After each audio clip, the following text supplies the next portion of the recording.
Namaste, good evening, and Jai Jhulelal.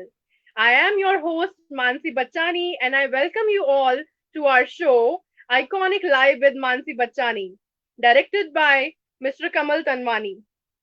So, तव्हां सभिनी सोचींदा हूंदा हींअर की छा आहे ही शो आइकॉनिक लाइव ऐं छा कॉन्सेप्ट आहे हिन शो जो। त मां तव्हांखे ॿुधायां थी कि हीअ जेको शो आहे आइकॉनिक लाइव, जीअं त नाले सां ई ख़बर थी पए, आइकॉनिक पर्सनैलिटियूं असांजे शो में इनवाइट असां कंदासीं, जंहिंसां असां ॻाल्हाईंदासीं, रूबरू थींदासीं, हुननि जा लाइफ एक्सपीरियंस उहो असांजा शेयर कंदा ऐं हुन सां असांखे मोटिवेशन मिलंदो असांजी लाइफ में अॻियां वधण जो। त असांजी अॼु जी जेका पर्सनैलिटी आहे, जंहिंखे असां इनवाइट कयो आहे असांजे शो में, हुननि जो इंट्रोडक्शन ॾियण खां पहिरीं मां तव्हां सभिनीनि खे रिक्वेस्ट कंदसि कि तव्हां सभिनीनि खां पहिरीं असांजो फेसबुक पेज फैसिनेटिंग कलाकार लाइक कयो ऐं पंहिंजी पंहिंजी टाइम लाइन ते वॉच पार्टी स्टार्ट कयो। छाकाणि जीअं तव्हां असांखे मोटिवेट कंदा, शेयर कंदा असांजा वीडियो, असांखे मोटिवेशन मिलंदो नओं कंटेंट खणी अचण लाइ तव्हां लाइ। त ॾाढो ॾाढो शुक्रिया तव्हांजो असांजे शो खे जॉइन करण लाइ। हाणे मां ॿुधायां थी असांजी अॼु जी पर्सनैलिटी जे बारे में, जंहिंखे हूअं त कंहिं बि इंट्रोडक्शन जी ज़रूरत कान्हे, छाकाणि उहो आहिनि असांजा ट्रू सिंधी आइकॉन।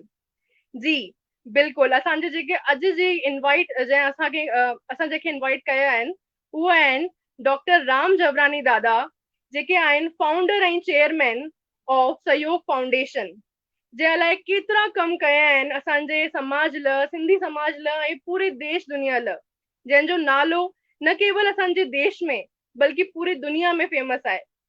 त मां चाहींदसि कि असां हुननि खे इनवाइट कयूं असांजे शो में। दादा please welcome to the show. जी मानसी, कैसे है बेटा? सब ठीक?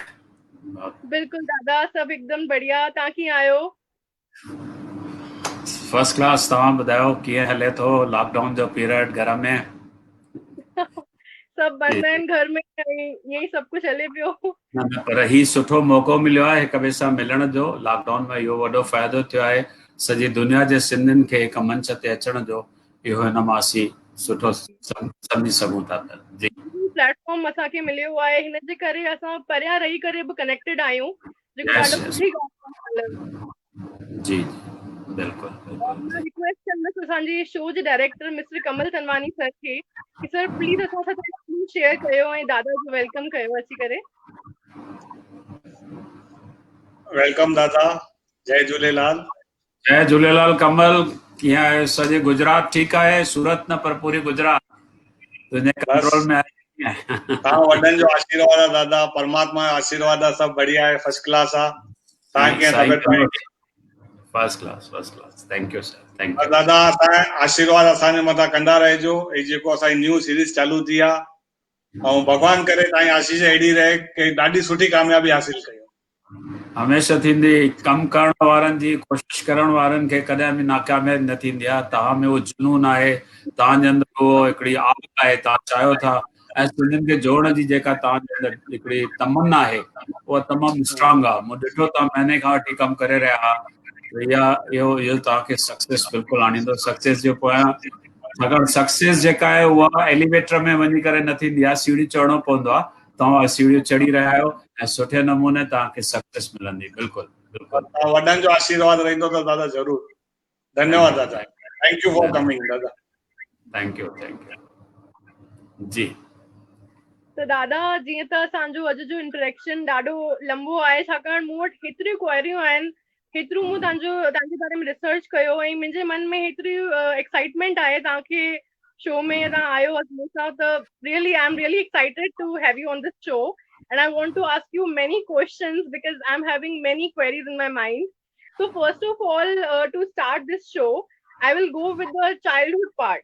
मां तव्हांखां ॼाणण थी चाहियां कि तव्हांजो जेको चाइल्डहुड, जेको नंढपण तव्हांजो निकितो, उहो तव्हांजो किथे निकितो? छाकाणि जेतिरी क़दर मूं रिसर्च कई आहे, मूंखे ई ख़बर पई कि तव्हांजो जनम सिंध में थियो, त पोइ इंडिया में अची स्टोरी ऐं हुन खां पोइ तव्हांजी जेका प्राइमरी एजुकेशन थी, स्कूली एजुकेशन थी, हू किथे थी ऐं सभु कुझु कीअं रहियो?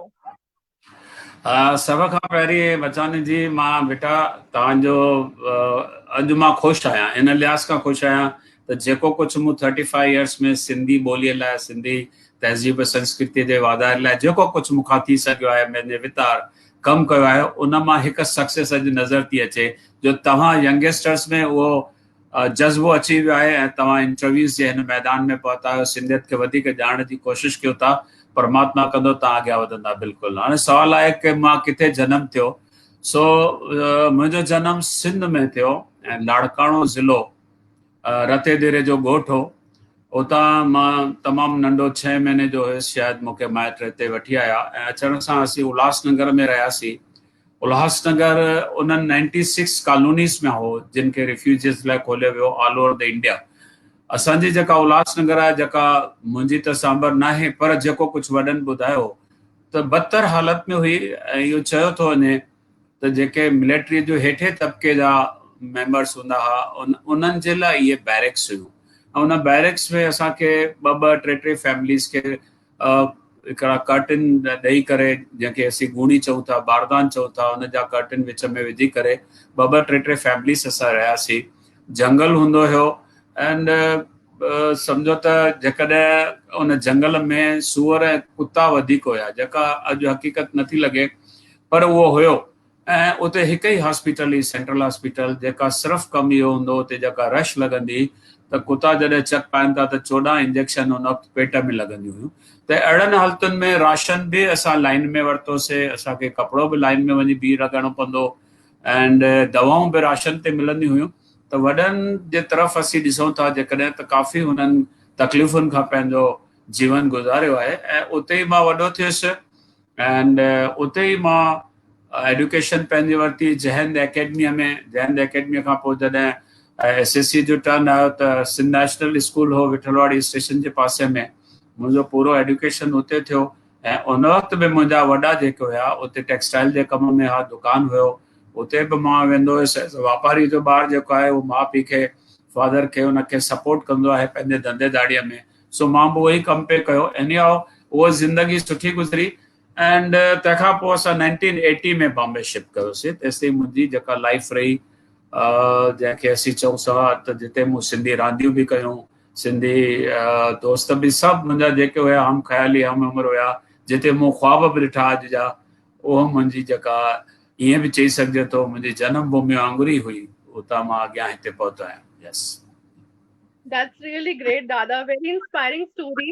I mean, तव्हां साबित करे छॾियो आहे कि सिंधियुनि खे कंहिं बि बैकग्राउंड या कंहिं बि स्ट्रॉन्ग हुन जी ज़रूरत कान्हे। सिंधी जिते बि वेंदा पंहिंजो नालो रोशन करे सघंदा आहिनि। सिंधी बेसिकली त महिनती आहिनि न, उन्हनि खे महिनत सां वॾो वास्तो रहियो आहे। उन्हनि कॾहिं बि असांजा जेकॾहिं वॾनि जे असां तरफ़ ॾिसूं था त उन्हनि ॾाढी महिनत कई आहे। महिनत मतिलबु मां तव्हांखे ॿुधाइणु चाहींदुसि त असांजो जेको घरु हुयो उहो रेलवे स्टेशन खां घटि में घटि अधु कलाकु पंधु वञिजे तॾहिं पहुचबो। उन वक़्तु कोई टांगो कोई बस या कोई ऑटो रिक्शा कोन हूंदी हुई ऐं असांखे उहो पंधु वञिणो पवंदो हुयो जेको बि स्टेशन ते वञी किथां वञिणो आहे। सो ॾाढी तकलीफ़ूं हुननि कयूं आहिनि एंड उन वक़्तु अॼु वारा साधन कोन हुया। उन वक़्तु जेकॾहिं कोई ॿाहिरि वञे थो त उनखे पोस्ट पहुचण में 2-2 महीना लॻंदा हुया। There were so many things जेके असांजे वॾनि भोॻियो आहे। ऐं 1980 में असां ऑफकोर्स बॉम्बे शिफ्ट कयो। लाइफ उहा बि सुठी हुई, हीअ बि सुठी। जेकॾहिं कोई इंसान उनखे सुहिणे नमूने जीने का अगरि अंदाज़ है तो कितनी हसी है ज़िंदगी।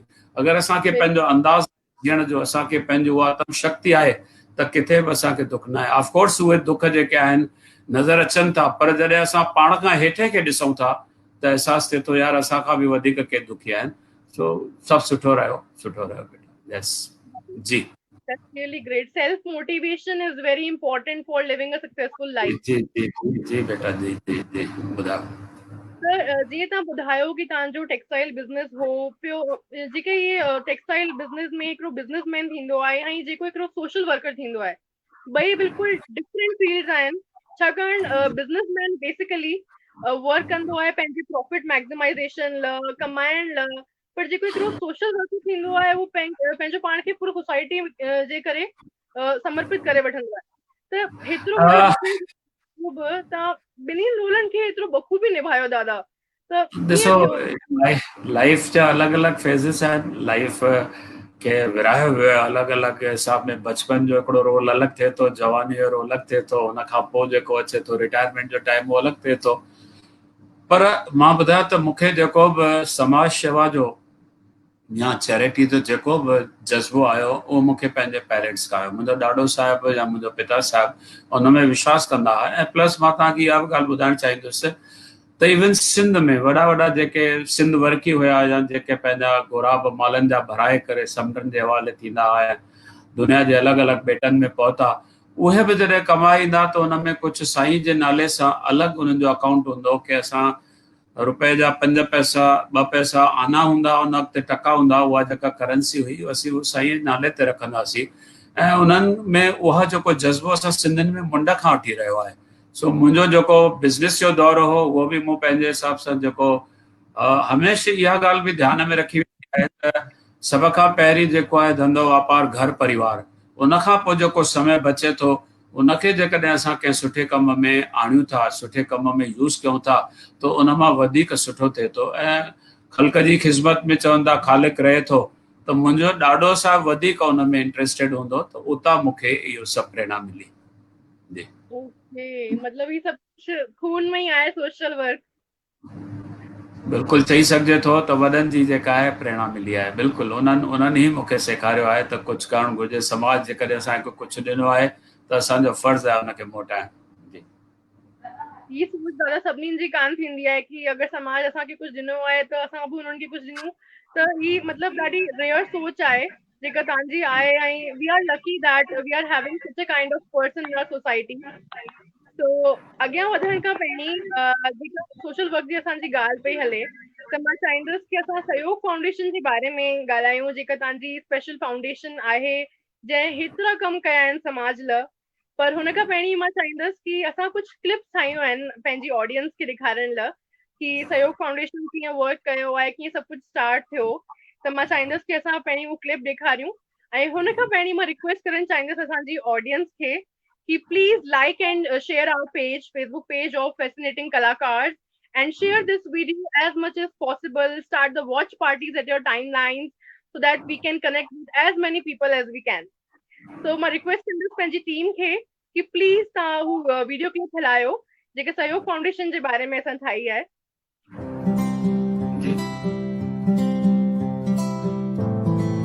समाज ने जो कुछ हमें दिया है, हमारा फर्ज बनता है समाज की तरह हम कुछ लौटाए।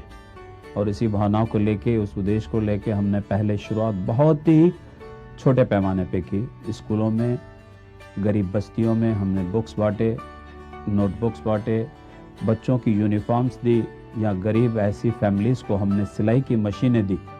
न सिर्फ सिलाई मशीनूं, पर उन सां गॾोगॾु केतिरियुनि ई ग़रीब फैमिलीज़ में कंबल ऐं दवाऊं पिणु ॾिनियूं वयूं।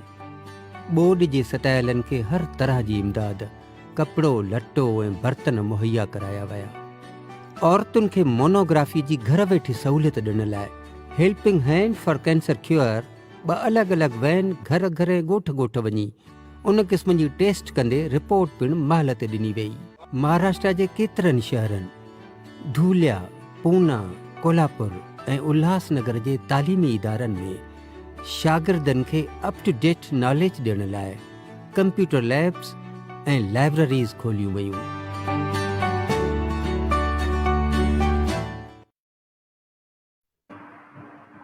जी तव्हां ॾाढी आहे, तव्हां ॾाढी जी बेटा।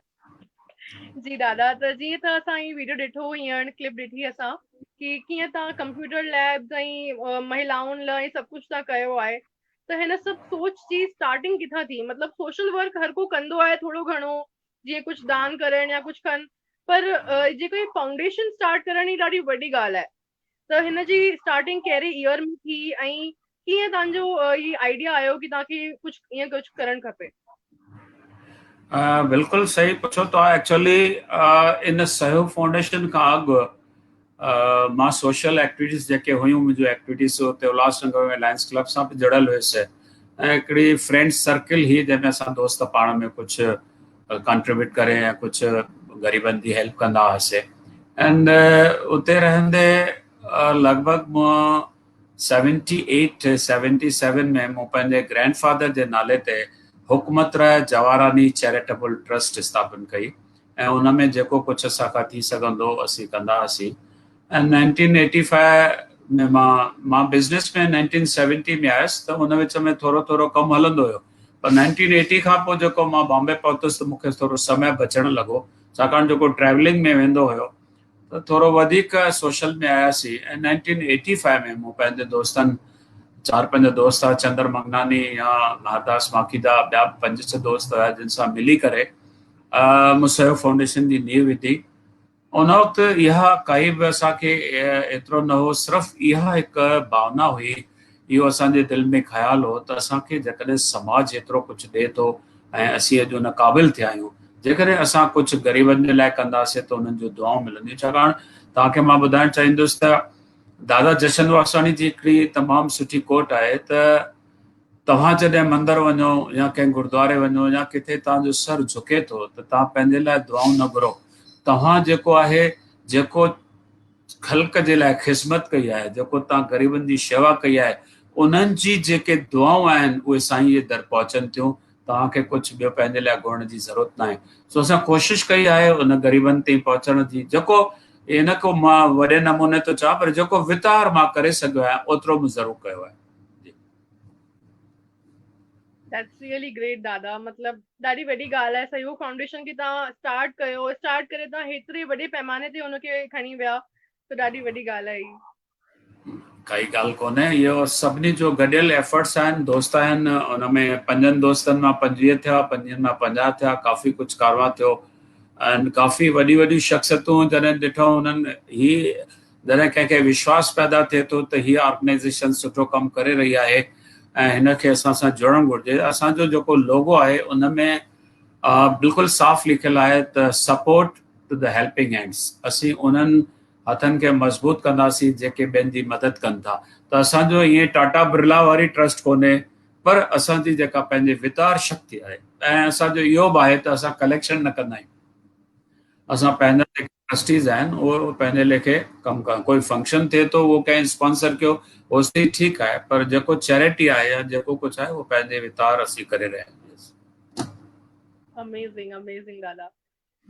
त अॻियां वधण लाइ मां तव्हांखां इहे पुछणु चाहींदसि या मां चवणु चाहींदसि कि जीअं बॉलीवुड स्टार्स आहिनि, असां जेके नई जनरेशन आहे हू हुननि सां गॾिजण लाइ ईअं सिकंदा आहिनि कि मतिलबु कॾहिं बि हिकिड़ो भेरो चांस मिली वञे कंहिं एक्टर सां गॾिजण लाइ या कुझु अहिड़ो चांस मिली वञे, पर तव्हां हेतिरनि बॉलीवुड स्टार्स सां अवॉर्ड फंक्शन्स मूं तव्हांजा ॾिठा आहिनि।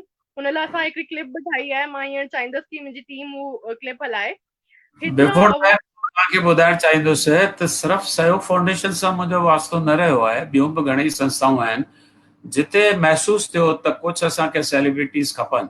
हिकिड़ी असांजी ट्रस्ट आहे जंहिंमें तव्हां ॾेखारियो मेमोग्राफीअ लाइ जेका वैन आहे, helping hand for the cancer queer, और डॉक्टर सुरेश आडवाणी हुनजो चेयरमैन आहे। मां फाउंडर ट्रस्टी आहियां, वाइस चेयरमैन आहियां। अहिड़े नमूने सां हिकु ट्रस्ट आहे से मानके फाउंडेशन, जंहिंजो हींअर हॉस्पिटल कोकिला बेन जे नाले सां आहे। उहा ट्रस्ट आहे, पर उहा हॉस्पिटल असां ॾेई छॾीसीं जेको डॉक्टर मानके साहिब जोड़ी। हिकु ॿी असांजी ट्रस्ट आहे जंहिंमें सिर्फ़ु साहित्यकार कलाकारनि खे हिमथायो वेंदो आहे, जंहिंजो नालो आहे अखिल भारतीय सिंधी ॿोली ऐं साहित्य सभा। उन में बि मां एग्जीक्यूटिव प्रेसिडेंट काफ़ी साल रहियुसि, हींअर मां सीनियर वाइस प्रेसिडेंट आहियां। उन खां अलावा हिकिड़ी ॿी असांजी ट्रस्ट आहे जंहिंजो नालो आहे माली कल्चरल अकाडमी। जंहिं माली कल्चरल अकाडमी में असांखे जेको माली साहिब सां असांखे जेको कुझु हुन राह ॾेखारी, छाकाणि हुनखे हिकिड़ो विज़न हो त भई वोकल कल्चर हींअर असांखे ज़िंदा रखी सघंदो, छाकाणि स्कूलनि कॉलेजनि में सिंधी विषय एतिरो पढ़ायो नथो वञे या असांजो इतिहास नथो थिए, त असां छो न स्टेज जे मार्फत सभु कुझु पेश कयूं। त वोकल कल्चर में गायकी अची थी वञे, डांस अची थी वञे, एंकरिंग, एवरीथिंग वोकल में। त उहो उन ट्रस्ट जो बि मां चेयरमैन आहियां ऐं मूं दुनिया जे हिंदुस्तान जे घणनि ई हिसनि में, पूना, अहमदाबाद, बड़ौदा, लखनऊ, दिल्ली, इवन हांगकांग ते हुनजो असां कलाकारनि खे पेश कयोसीं, उन्हनि खे वठी वियासीं ऐं पंहिंजो जेको आहे अहिड़े नमूने mother Teresa award selection committee आहे जंहिंमें मां जुड़ियल आहियां काफ़ी सालनि खां, जंहिंमें उहे सिंधी जेके सोशल कार्य में वधीक एक्टिव आहिनि उन्हनि जा अवॉर्ड्स वग़ैरह थियनि था। सो सभिनी संस्थाउनि में मूंखे हिकु ॻाल्हि ॾिठी त असांखे किथे न किथे जेका पब्लिक जी नब्ज़ आहे उनखे सुठो कार्य चाहे थी, सुठी भावनाऊं आहिनि, सभु कुझु चाहे थी, पर मूंखे किथे न किथे महसूसु थियो त फिल्म स्टार्स जेके सेलिब्रिटीज़ इन टाइप जा आहिनि उहे मूंखे हेल्प करे सघंदा मुंहिंजे कंहिं बि सामाजिक कार्य में अॻियां वधाए सघंदा। मां हिकिड़ो नंढो मिसाल थो ॾियां, हिकिड़े साल अवॉर्ड हुयो डॉक्टर सुरेश आडवाणी खे, जेके ही अपाहिज आहिनि ऐं कैंसर स्पेशलिस्ट माना सॼी दुनिया में मशहूरु आहिनि, ऐं उन साल ई ज़ीनत अमन खे बि अवॉर्ड हुयो। सो जेको इवन पेपर्स कैरी कयो त ज़ीनत अमन जो फोटो हो, न कि डॉक्टर सुरेश आडवाणी जो। सो जेको मीडिया ऐं जेका पब्लिक आहे उनखे कुझु अहिड़े नमूने कार्य खपे। सो मुंहिंजी हिकिड़ी आशीर्वाद संस्था हूंदी, उहा एतिरी पावरफुल हुई फॉर द फिल्म स्टार्स जे लाइ, जो सिर्फ़ु 2 ऑर्गेनाइजेशन हुन वक़्तु हुयूं जेको मूंखे नालेज आहे। हिकिड़ी हूंदी फिल्म फेयर अवॉर्ड ऐं ॿिया हूंदा आशीर्वाद अवॉर्ड। त उन आशीर्वाद में अमिताभ खां वठी ज़ीनत अमन ताईं मूंसां जुड़िया हुआ ऐं उन्हनि जी दोस्ती थी वई हुई। त मूं सोचियो उन्हनि खां छो न असां हिन पंहिंजे सहयोग फाउंडेशन जे मंच ते अहिड़ो कुझु कार्य कयूं, अहिड़ा कुझु समाज खे ॾेई वञूं। त उहे बि उन साथ ॾियण लाइ मूंसां तयारु हुया ऐं उन्हनि मूंखे सुनील दत्त हुजे, देवानंद हुजे या जेके बि सुधा चंद्रन हुजे, इन्हनि मूंखे काफ़ी साथ ॾिनो, अमिताभ बच्चन हुजे। त उन लिहाज़ खां उहे फिल्म स्टार मूंसां जुड़िया, पर मुंहिंजो कोई बि फाइनेंशियल लेन देन कोन्हे। न मूं कॾहिं फिल्म ठाही आहे, न मूं कॾहिं कंहिंखे सपोर्ट कई आहे फाइनेंसी। जस्ट दोस्ती आहे या उन्हनि जूं महिरबानियूं आहिनि त उन्हनि मूंखे हर स्टेज ते, हर क़दम ते समाज जी शेवा में मदद कई आहे। दैट्स ग्रेट दादा। हिनखे अवॉर्ड फंक्शन ते हिकिड़ो असां क्लिप ठाही आहे, त मां चाहींदसि असांजी ऑडियंस बि हू क्लिप ॾिसे हिकिड़ो भेरो कि कहिड़ा कहिड़ा अवॉर्ड फंक्शन रहिया आहिनि असांजा। जी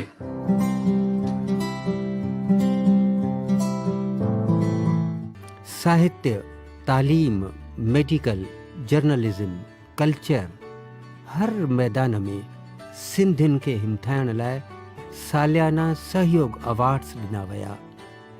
उन क़िस्म जे फंक्शन्स ऐं चूंड जो मयार एतिरो त बुलंदीअ वारो हो जो हिक साल जे पूरे थियण सां माण्हुनि में ईंदड़ साल जो तजसुस वधंदो ई रहियो।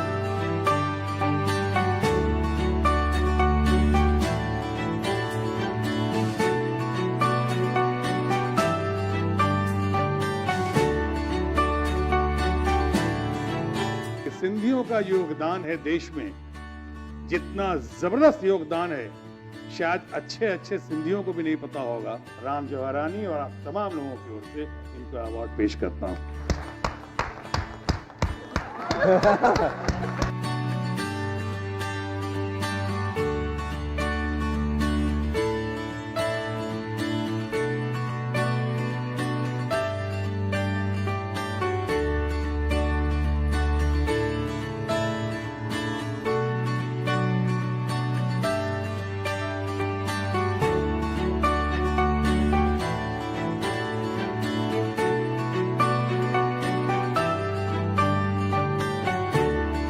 मुझे बड़ी खुशी है ये सुनकर के दूरदर्शन ये प्रोग्राम कर रहा है और सिंधी सहयोग फाउंडेशन ये प्रोग्राम कर रहा है और जो सिंधी कम्युनिटी है उनके लोगों को फेलिसिटेट कर रहा है। ये बहुत अच्छी बात है, तो मेरी बधाइयाँ आपको।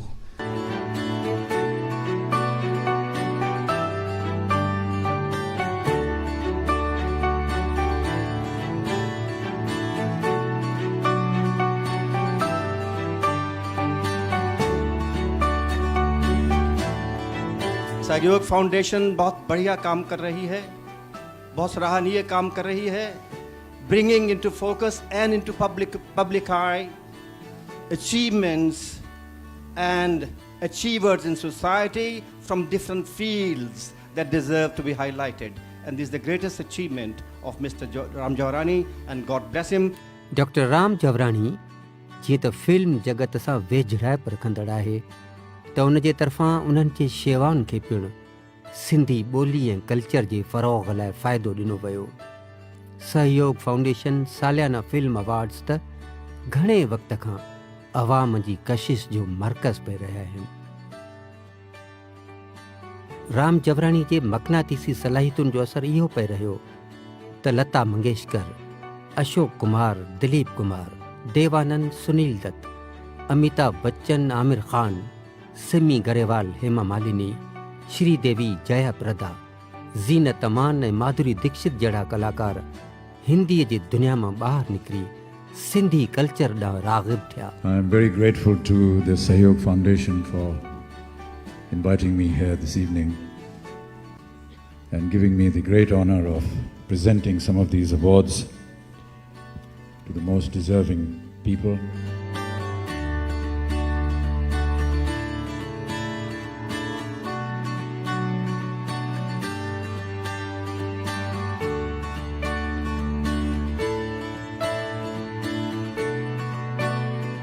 सहज फाउंडेशन की बहुत बहुत आभारी हूँ, उन्होंने मुझे यहाँ बुलाया।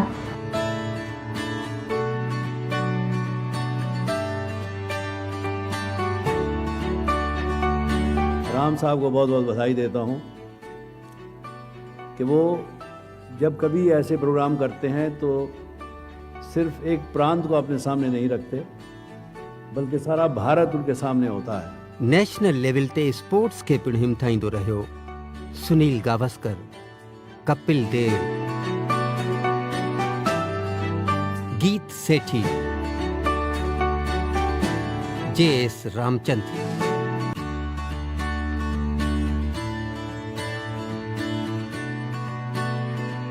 पंकज आडवाणी, पी.टी. उषा, बेबी श्रुतिका, अजीत वाडेकर ऐं धनराज पिल्लई सन्मानित कया विया। जी एरा का तो सेलिब्रिटी रहा हूँ। याद के ताज़ो करा छॾियो। आई थिंक एरा को रियली सेलिब्रिटी रहा हूंदा कि तव्हांजी अवार्ड शो जा पार्ट कान हुजनि, मतलब सभी मूंखे सभी ॾिसण में आया हिते। काफी अची चुका है जी बिल्कुल। तो कहिड़े सन में तव्हांजो ये अवार्ड फंक्शन करण जो ही सिलसिलो स्टार्ट थियो? आई थिंक 1990 में चालू थिया ये अवार्ड्स, 90 के आसपास। 85 में मूं ऑर्गेनाइजेशन जो पायो वेंदो, पर मां सम्झा 3-4 सालनि खां पोइ ये अवार्ड्स पहिरीं जेके असीं अवार्ड शुरू कयासीं और उहे अवार्ड्स हुया असांजे साहित्यकारनि लाइ, असांजे शाइरनि जे लाइ, ऐं उहे असां हर साल सीता सिंधु भवन में 1 साल हिंदुस्तान जे शाइर खे, कवीअ खे ॾींदासीं, 1 साल सिंध जे, ऐं उनजी जेका सिलेक्शन कंदो उहो हो ठाकुर चावला जी, उहो चेयरमैन हो उनजो। ऐं उनखां पोइ आहिस्ते आहिस्ते असां अॻियां वधियासीं ऐं कमिटीज़ ठहियूं, ऐं सभिनी जो वीचार बीठो कि असांखे हर फील्ड में अवार्ड करणु घुरिजनि। सो जेकॾहिं असीं अवार्ड हर फील्ड में कयूं था त असांखे उनजी सिलेक्शन जे लाइ उहे माण्हू खपनि जेको उन फील्ड सां वास्तो रखंदा हुजनि। ईअं खणी करे कंहिंखे बि अवार्ड न ॾियणो आहे त भई तूं सुठो माण्हू थो लॻे, न। सो मूं 18 कमिटीज़ ठाहियूं अवार्ड्स जूं, जंहिंमें जेकॾहिं मूंखे फिल्म्स मां कंहिंखे अवार्ड ॾियणो हो त मां उनजे लाइ चेयरमैन जेको हो देवानंद हुयो, ऐं हींअर पहलाज आडवाणी आहे। उनखां पोइ जेकॾहिं मेडिकल फील्ड में कंहिं डॉक्टर खे अवार्ड ॾियणो आहे त असांखे उनजी ॼाण न पवंदी जेसिताईं की उनजी ॼाणू माण्हू सिलेक्शन न कंदो। त उन लाइ डॉक्टर B.K. गोयल साहिबु हुया, तंहिंखां पोइ नीतू माणके थिया, उहे ॿई वीचारा हलिया विया, पर हाणे ॿियो आहे असांजो डॉक्टर जेको आहे इलाहाबादीअ। त उनखां पोइ एडुकेशन कमेटी हुई, तंहिंखां पोइ अपाहिजनि जे लाइ अवार्ड्स हुआ, त असांजी सुधा चंद्रन जेका ख़ुदि पाण नाचे मयूरी में जंहिं कमु कयो, जेका हुनजी हिकु पेर जेको आहे नकुली आहे, आर्टिफिशियल आहे, उहा असांजी चेयरपर्सन ई म्यूज़िक जे लाइ अनूप जलोटा आहे, एंड ड्रग्स जे ख़िलाफ़ जेका लड़ाई ही D.K. रायकर, अहिड़े नमूने 18 कमिटीज़ ठाहियूंसीं, एंड उन कमिटीज़ जे राय सां असां उहे अवार्ड फिक्स कंदा हुआसीं, ऐं नॉमिनेशन्स ईंदा हुआ जंहिंमें असांखे सपोर्ट मिलंदी हुई इंडियन एक्सप्रेस जी। विवेक गोयनका जी उनजो चेयरमैन हो उन वक़्तु, ऐं विवेक सां मुंहिंजो सुठो रस्तो रहियो। त उन जेके बि एडिशन्स हुया इंडियन एक्सप्रेस जा, माना सॼे हिंदुस्तान में, न सिर्फ़ु बॉम्बे, उन में हू नॉमिनेशन जी एड ॾींदो हो विदाउट कंहिं चार्ज जे, ऐं उहे नॉमिनेशन 14,000, 15,000, कॾहिं कॾहिं 18-20,000 बि अची वेंदा हुआ। उहे अलॻि अलॻि फाइल्स थींदा हुआ, ऐं उन्हनि जे मथां लिखियो वेंदो for sports award, for medical award, for education, ऐं उहे फाइल उन्हनि चेयरमैन्स खे वेंदा हुआ। उन्हनि जी सिलेक्शन फाइनल सिलेक्शन हूंदी, असांजो हुन में कोई इंटरफेयरेंस न हूंदो। जेको नालो उन्हनि लिखी मोकिलियो उहो नालो फाइनल आहे। इवन स्पोर्ट्स में जेको असांखे सुनील गावस्कर लिखी मोकिलींदो उहो फाइनल आहे। तंहिंखां पोइ कपिल देव हुयो, उनजी सिलेक्शन थींदी। लास्ट में अजीत वाडेकर साहिबु हुया।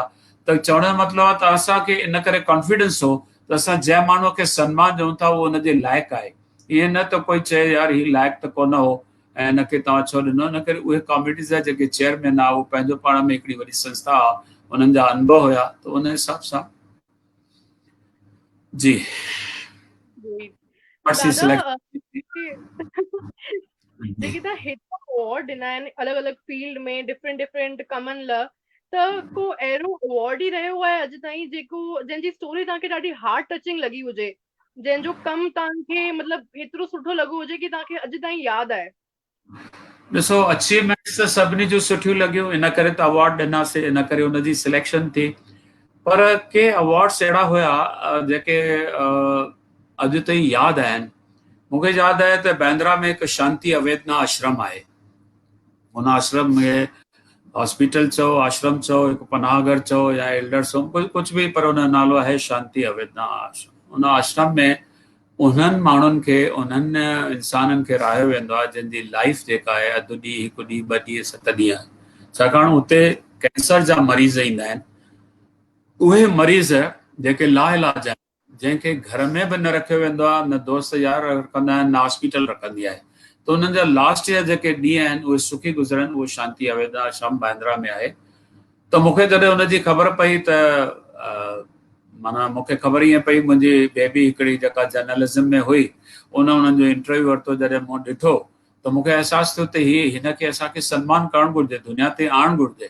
सो मां उन्हनि खे पहिरीं, सभ खां पहिरीं फ़ोन कई कि तव्हांखे सहयोग फाउंडेशन जी तरफ़ां कहिड़ी ज़रूरत आहे, तव्हां छा था चाहियो, असां कहिड़ी मदद कयूं। त हुननि जो ॾाढो सिंपल जवाबु हो, ॾाढो सिंपल जवाबु हो, ऐं पर दिलि खे हिकिड़ी वॾो झटको लॻो असुल। हुननि चयो असांखे जेकॾहिं तव्हां कुझु मोकिलणु चाहियो था त असांखे पेन किलर टैबलेट्स मोकिलियो, चांहि जी पत्ती मोकिलियो, बिस्किट मोकिलियो, ग्लूकोस बिस्किट, ऐं हुन सां गॾोगॾु कफन मोकिलियो। कफन त मां ॿुधी चीन, ॾिसो आपको पता है कि यहाँ पे जो लोग आते हैं वो 1 दिन 2 दिन 4 दिन 4 घंटे भी रहेंगे तो उनको वाइट कपड़ा कफन तो चाहिए, और उनकी शक्ति नहीं है कि और कोई खाना खा सके। वो बिस्किट चाय में डुबा के खाते हैं, या पेन से जो उनको जो तकलीफ़ होती है उसके लिए पेन किलर टैबलेट्स। त हिकिड़ो उहो मूंखे ॾाढो दिलि खे छुई वियो। एंड हुनखे जॾहिं अवॉर्ड ॾिनोसीं, जॾहिं माण्हुनि वठो, स्टैंडिंग ओवेशन हुननि खे मिलियो। ॿियो हिकिड़ो अवॉर्ड हो जंहिंमें हिकिड़ो नंढो गांव आहे महाराष्ट्र में, उते रोड हुया कोन, रोज़ एक्सीडेंट पे थिया, लाइट कोन हुई। त हिकिड़े उतां जे इंसान जेको सोशल में हुनजो इंट्रस्ट हो, हुनजो हुन साईं जे दर में बि उपासना में बि हुयो, उन पंहिंजी हिकिड़ी किडनी सेल कई 40,000 रुपए, उन मां हुन रोड ठारायो। त हुनखे सैल्यूट करणो कि ही अहिड़ा शख़्स बि आहिनि जेके पंहिंजो जिस्म जो हिसो विकिणी करे बि पंहिंजे ॻोठ जी शेवा कनि था। हिकिड़ो ॿियो अवॉर्ड मूंखे यादि आहे, उहो तमिलनाडु मां असांखे नॉमिनेशन आई हुई, शेवा सुमती, इहे सम्झ तामिल जो आहे। उन इंसान खे बॉडी में हॾियूं घटि हुयूं, सिर्फ़ु ही जेको दर ऐं सर आहे, इते कुझु हॾियूं हुयूं, त उहो ॻाल्हाए पियो सघियो, वेही पियो सघियो। इन अपाहिज हालत में बि पंहिंजे वाइफ सां मिली करे, ऐं हुन जेको आहे स्कूल हलायो, उते स्कूल हलायो, जेको स्कूल अपाहिजनि जे अपाहिज त हुया ॿार उहे, पर उन्हनि जे लाइ स्कूल एतिरो सुठो हलायो जो उन में 300 स्टूडेंट ट्रेनिंग जे लाइ ईंदा, पढ़णु ईंदा हुया। जॾहिं मूंखे हुनजो नॉमिनेशन मिलियो त मूं हुनजो हिते बॉम्बे बंदोबस्तु कयो, ऐं फ्लाइट में हुनखे घुरायोसीं। त एयरपोर्ट ते मूं हुनखे रिसीव कयो, त हुन खां पुछो भई तुंहिंजी कहिड़ी तमन्ना आहे, तूं कंहिंखां अवॉर्ड वठणु थो चाहे? मूं वटि दिलीप कुमार बि आहे, सुनील दत्त बि आहे, राम जेठमलानी साहब बि आहे, सुनील गावस्कर भी है, घणे आहिनि। जी सर, मैं दिलीप कुमार, मैं अगर अवार्ड मिलेगा तो मुझे खुशी होगी।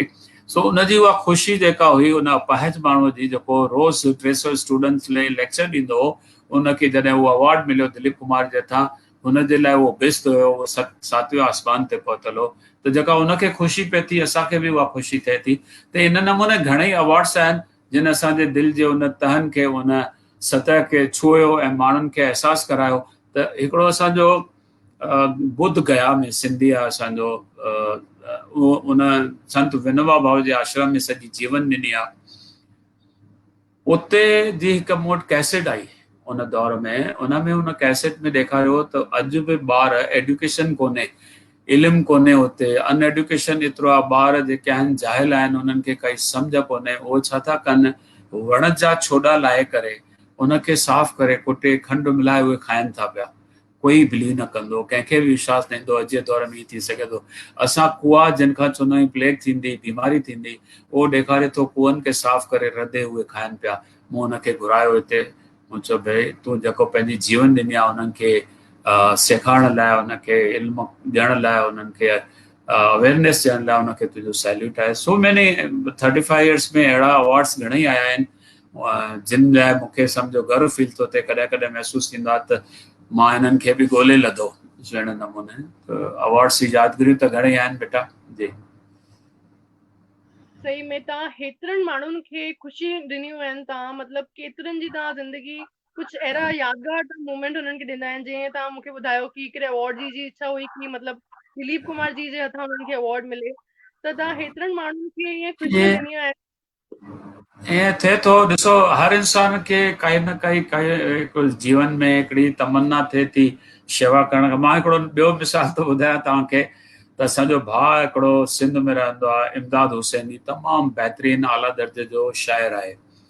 ऐं उनखे तव्हांखे जीअं मां ॿुधायो, हिकु साल असां हिंद जे, हिकु साल सिंध जे कंहिं बि शाइर खे कवीअ खे असां ऑनर कंदा हुआसीं, नारायण श्याम अवार्ड ॾींदा हुआसीं, हुनजे यादि में हो। उनजो जॾहिं टर्न थियो त उहो निकितो हिते अचण लाइ अवार्ड रिसीव करण लाइ, त उनजे निकिरण खां पोइ हुनजे वाइफ सहर इमदाद जेका असांजी भेण, उन ईअं फ़ोन कई भई इमदाद साहिबु निकितो आहे, पर किथे न किथे हुन ईअं क्लियरली न हो, पर किथे न किथे हुनजे ज़हन में इहो आहे त तव्हांजी एतिरी वाक़फ़ियत आहे त छा तव्हां दिलीप साहिब खां हिनखे अवार्ड ॾियाराईंदा। सो मुंहिंजो भई जेकॾहिं अवार्ड फिक्स आहे, उन ॾींहुं दिलीप कुमार त आहे कोन असांजे हुन प्रोग्राम में, मां ट्राए कंदुसि। हिते आयो, मूं हुन खां पुछो, चई इहे सभु ठीकु आहे, तव्हांजो अवार्ड जो पंहिंजो हिकिड़ो गरिमा आहे जंहिंजे करे मां सिंध मां हिते पहुतो आहियां, पर हिकिड़ी तमन्ना कंहिं न कंहिं दिलि जे कोने में आहे। सो मूं दिलीप कुमार सां ॻाल्हायो। दिलीप कुमार जे फ़ोन ताईं पहुचण लाइ पहिरीं सायरा बानो सां ॻाल्हाइणो पवंदो आहे। सायरा बानो सुञाणंदी हुई, हुन सां ॻाल्हायो।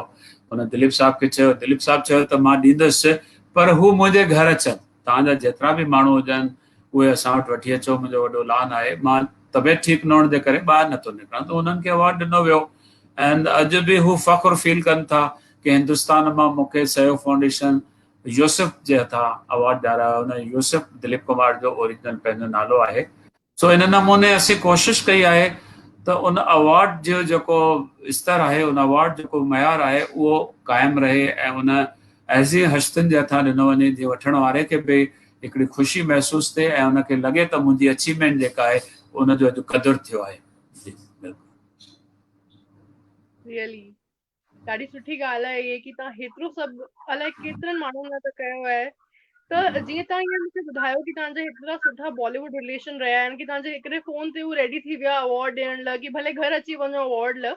त जीअं तव्हांजा बॉलीवुड में हेतिरो रिलेशन रहिया आहिनि, फैमिली टर्म्स रहिया आहिनि, त मां तव्हां खां पुछणु चाहींदसि कि अहिड़ा के टॉप 3 सेलिब्रिटीज़ आहिनि बॉलीवुड जा जेके तव्हां खां सभिनीनि खां क्लोज़ आहिनि, तव्हांजे बिल्कुलु फैमिली वांगुरु आहिनि?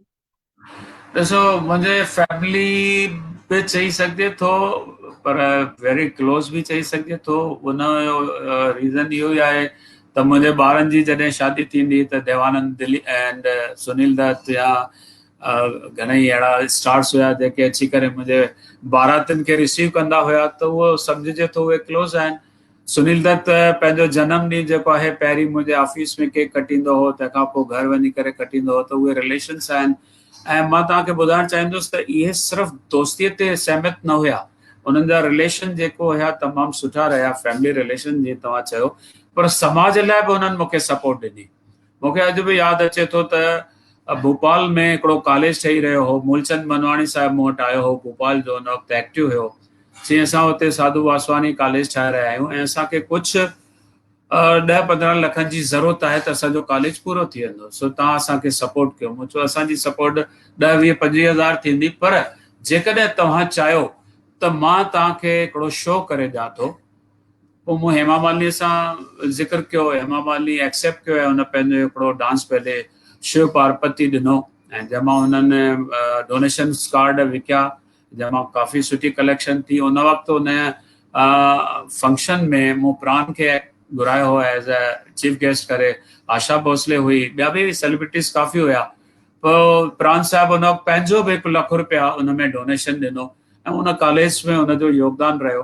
उन खां पोइ हिकिड़ो उल्हासनगर में स्कूल ठही रहियो, झूलेलाल मंदरु, ऐं उन्हनि मूंखे अप्रोच कयो त त असां ही जेको झूलेलाल मंदिर ठाहियो ऐं भाई परसाम जो हुयो, उन्हनि जो तमामु हिकिड़ो वॾी इज़त हुई ऐं तमामु सुठो साईं जा उपासक झूलेलाल मंदिर बि उन्हनि जो उते आहे। त मूं उन्हनि खे सलाह ॾिनी त जेकॾहिं कुझु तव्हांखे हेल्प खपे त मां हीअं करे सघां थो, महाभारत जी टीम जेका आहे सॼी मां तव्हांजे उल्हासनगर वठी ईंदुसि।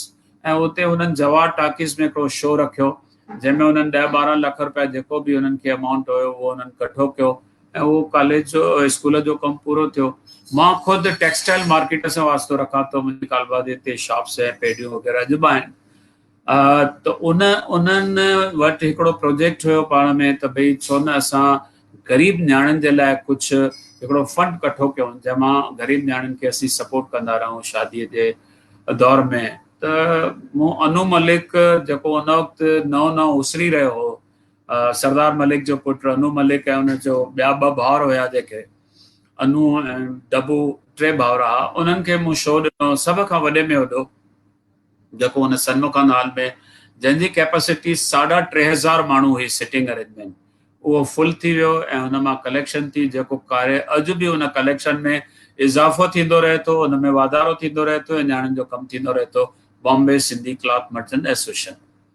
सो इन नमूने मूं उन्हनि खां सपोर्ट वरिती। तंहिंखां पोइ सभ खां वॾी हिकिड़ी ॻाल्हि, जेको जेको वक़्तु आयो, जेको जेको हिकिड़ो दौरु आयो, उन दौर जे हिसाब सां बि मूं उन्हनि खे रिक्वेस्ट कई। हिकु दौरु आयो त हिकिड़ो विदेश खां हिकिड़ो तूफ़ान पिया जंहिंखे असीं ड्रग्स पे चयोसीं, नशीले पदार्थनि जो तूफ़ान। असांजा ॿार जेके आहे उहे वठी करे खोखला पे थिया।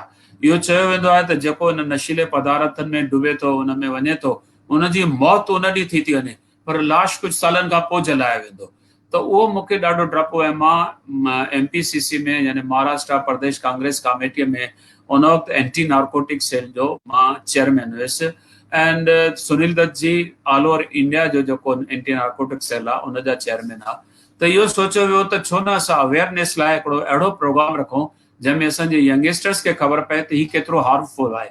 सो मूं बॉम्बे यूनिवर्सिटी सां टाइप कयो, बॉम्बे यूनिवर्सिटी जी वाइस चांसलर, तंहिंखां पोइ धर्मेंद्र ऐं हिकु 40 स्टार्स ॿिया हुआ जेके मिस्टर पहलाज नालाणी, हुन सां गॾु 40 स्टार्स हुया। धर्मेंद्र मशाल जलाई ऐं हुन सां गॾु एंटी नार्कोटिक सेल जो जेको उन वक़्तु जो DCP हो उहो हुयो, शेरिफ ऑफ मुंबई हो नाना चुड़ासमा, उन वक़्तु जो मेयर हो शगन भुजबल ऐं हुन सां गॾु कल्चरल मिनिस्टर हो असांजो विलासराव देशमुख। इन्हनि मूंखे काफ़ी सपोर्ट कई ऐं उन्हनि फिल्म स्टार्स जे माध्यम सां मूं सवेरा 90 ड्रग्स खां मुक्त सुबह, उन नशीले पदार्थ खां मुक्त सुबह, इहो सवेरा 90 जो प्रोग्राम आयोजित कयो। उन खां पोइ सवेरा 91 जंहिंमें मूंखे जितेंद्र सपोर्ट कई ऐं जितेंद्र उहा मशाल हथ में खई। त इन नमूने इहे अवेयरनेस जा प्रोग्राम बि फिल्म स्टार्स जे मार्फत मूं कया। उन खां पोइ जॾहिं हिकिड़ो दौरु आयो, मुंहिंजो हिकिड़ो फंक्शन हुयो मां अंधेरी स्पोर्ट्स कॉम्प्लेक्स में, जंहिंजो उन जो नालो हुयो हम एक है, जंहिंजो मूं चेयरमैन के हो GPCP साहिब सां खे मूं सां ॾाढो सुठो हुनजो हिकिड़ो ॾाढो पंहिंजे ॿार वांगुरु मूंखे मोहबत ॾींदो हो। उनखे खणी करे मूं उहो प्रोग्राम ॾिठो त हम एक है जी ज़रूरत आहे। अॼु असांखे पाण में एकता करे देश जे अंदरि जेको आहे सभिनी खे गॾिजी रहणु घुरिजे, इहो असांजे वक़्त जी ज़रूरत हुई। उते मूं अंधेरी स्पोर्ट्स कॉम्प्लेक्स में उहो प्रोग्राम आयोजित कयो जंहिंमें लख माण्हुनि जी मतिलबु अरेंजमेंट हुई, जंहिंमें ईअं चई सघिजे थो त सभिनी स्टार्स असांखे हेल्प कई त असां ईंदासीं। पर बदकिस्मती हुई त उहो उन जंहिं ॾींहुं थियणो उन खां 3 ॾींहं अॻु बम विस्फोट्स थिया बॉम्बे में, जिते सीरीज़ ऑफ बम विस्फोट्स हुया कि घणनि ई जॻहियुनि ते बम्स गिराया। त उहो प्रोग्राम पोइ वरी गवर्नर साहिबु आया ऐं असां कंहिं ऑडिटोरियम में कयोसीं, पर उन में पूरी सपोर्ट जेका मूंखे रही सुनील दत्त जी हुई। सुनील दत्त ऐं मां मिली करे उन हम एक मूवमेंट खे अॻियां वधायोसीं ऐं सवेरा हम एक 2 दफ़ा 3 दफ़ा जीअं जीअं वक़्त जी ज़रूरत थी असां उन हिसाब सां कईसीं। उन खां पोइ हिकिड़ो दौरु आयो जॾहिं सिंधी स्टेज खे विसारियो वियो हो, सिंधी स्टेज खे क्राउड न पे मिलियो। उन वक़्तु 100 साल पूरा थी रहिया सिंधी स्टेज खे। मूं 100 years ऑफ सिंधी स्टेज जो हिकिड़ो वॾो प्रोग्राम कयो जंहिंमें नॉन सिंधी, सिंधी ऐं उन में हिकिड़ो तमामु बहितरीनु नाटक जेको मां सम्झां थो माली साहिब जो लिखियलु हो कफ़न, उहो पेश कयो वियो। ऐं इन नमूने जॾहिं जॾहिं वक़्त खे असांजी सहयोग फाउंडेशन जी ज़रूरत पई कि असांखे हींअर हीअ अवेयरनेस आणणी आहे, मूं हिकिड़ो ड्रामो ठाहियो सुबह में ई शाम हुई। माना स्टेज ते हो कि जेको ड्रग्स वठे थो पियो उनजी सुबुह ई शाम अची थी वञे पई। मतिलबु जंहिं ॾींहुं ड्रग्स वरितई उन ॾींहुं हू ख़तमु थी वियो, उनजो मौत उन ॾींहुं यकीनन आहे, पर लाश खे कॾहिं जलाईंदासीं ख़बर न आहे। उहो उन मैसेज ॾिनोसीं उनजे मार्फत। जेतिरो थी सघियो समाज खे अवेयरनेस ॾियण लाइ सहयोग फाउंडेशन पंहिंजे हिसाब सां कमु कयो। जी, ऐं विथ फिल्म स्टार्स सिर्फ़ु मुंहिंजा दोस्त न आहिनि, मुंहिंजा घर जा भाती न आहिनि, पर उन्हनि मूंखे सुठी सपोर्ट कई आहे ऐं उन्हनि जी सपोर्ट खे आफ़रीन आहे। बिल्कुलु यही सच्चा दोस्त थींदा आहिनि दादा, की जे मतिलबु मुश्किल टाइम में जेके हेल्प कनि, जेके तव्हां सां गॾु कुझु सुठे कम में तव्हां सां इन्वॉल्व थियनि, उहे ई सच्चा दोस्त थींदा आहिनि। जी जी बिल्कुलु बिल्कुलु बिल्कुलु जी। हिन ते असां हिकिड़ी क्लिप बि ठाही आहे हिन सभु शयुनि ते, की जेका तव्हां मूंखे ॿुधायो हेमा मालिनी जी हिकिड़ो शो कयो हो जंहिंसां ॾाढो बेनिफिट मिलियो सोसाइटी खे। ऐं मूं जॾहिं रिसर्च कई तव्हांजे बारे में, तव्हांजे सोशल वर्क जे बारे में, त मूंखे कुझु अहिड़ियूं ॻाल्हियूं बि ख़बर पियूं की मतिलबु तव्हां के हर कंहिं वर्ग लाइ तव्हां हेतिरो कुझु कमु कयो आहे। हैंडीकैप हुजनि या महिलाऊं हुजनि या ॿार हुजनि, कंप्यूटर लैब्स ठाहिण, ई सभु कुझु कनि। मतिलबु कुझु टाइम लाइ त मां थोरी सी इमोशनल थी वियसि की अॼु बि अहिड़े समाज में, अॼु जे एनवायरमेंट में बि असां वटि अहिड़ा माण्हू आहिनि जंहिं मतिलबु इंसानियत खे जीअरो रखो आहे ऐं मतिलबु सभु कुझु हेतिरा कम था कनि। त really hats off to you दादा, रियली। थैंक यू महिरबानी। पंहिंजी टीम खे कि प्लीज वो वीडियो क्लिप हलायो, ऐं मां रिक्वेस्ट कंदसि पंहिंजी ऑडियंस खे once again that please like and share the Facebook page of Fascinating Kalakars, so that we can get motivated and we can bring a lot many content for you like this only. So please like and share the Facebook page of Fascinating Kalakars.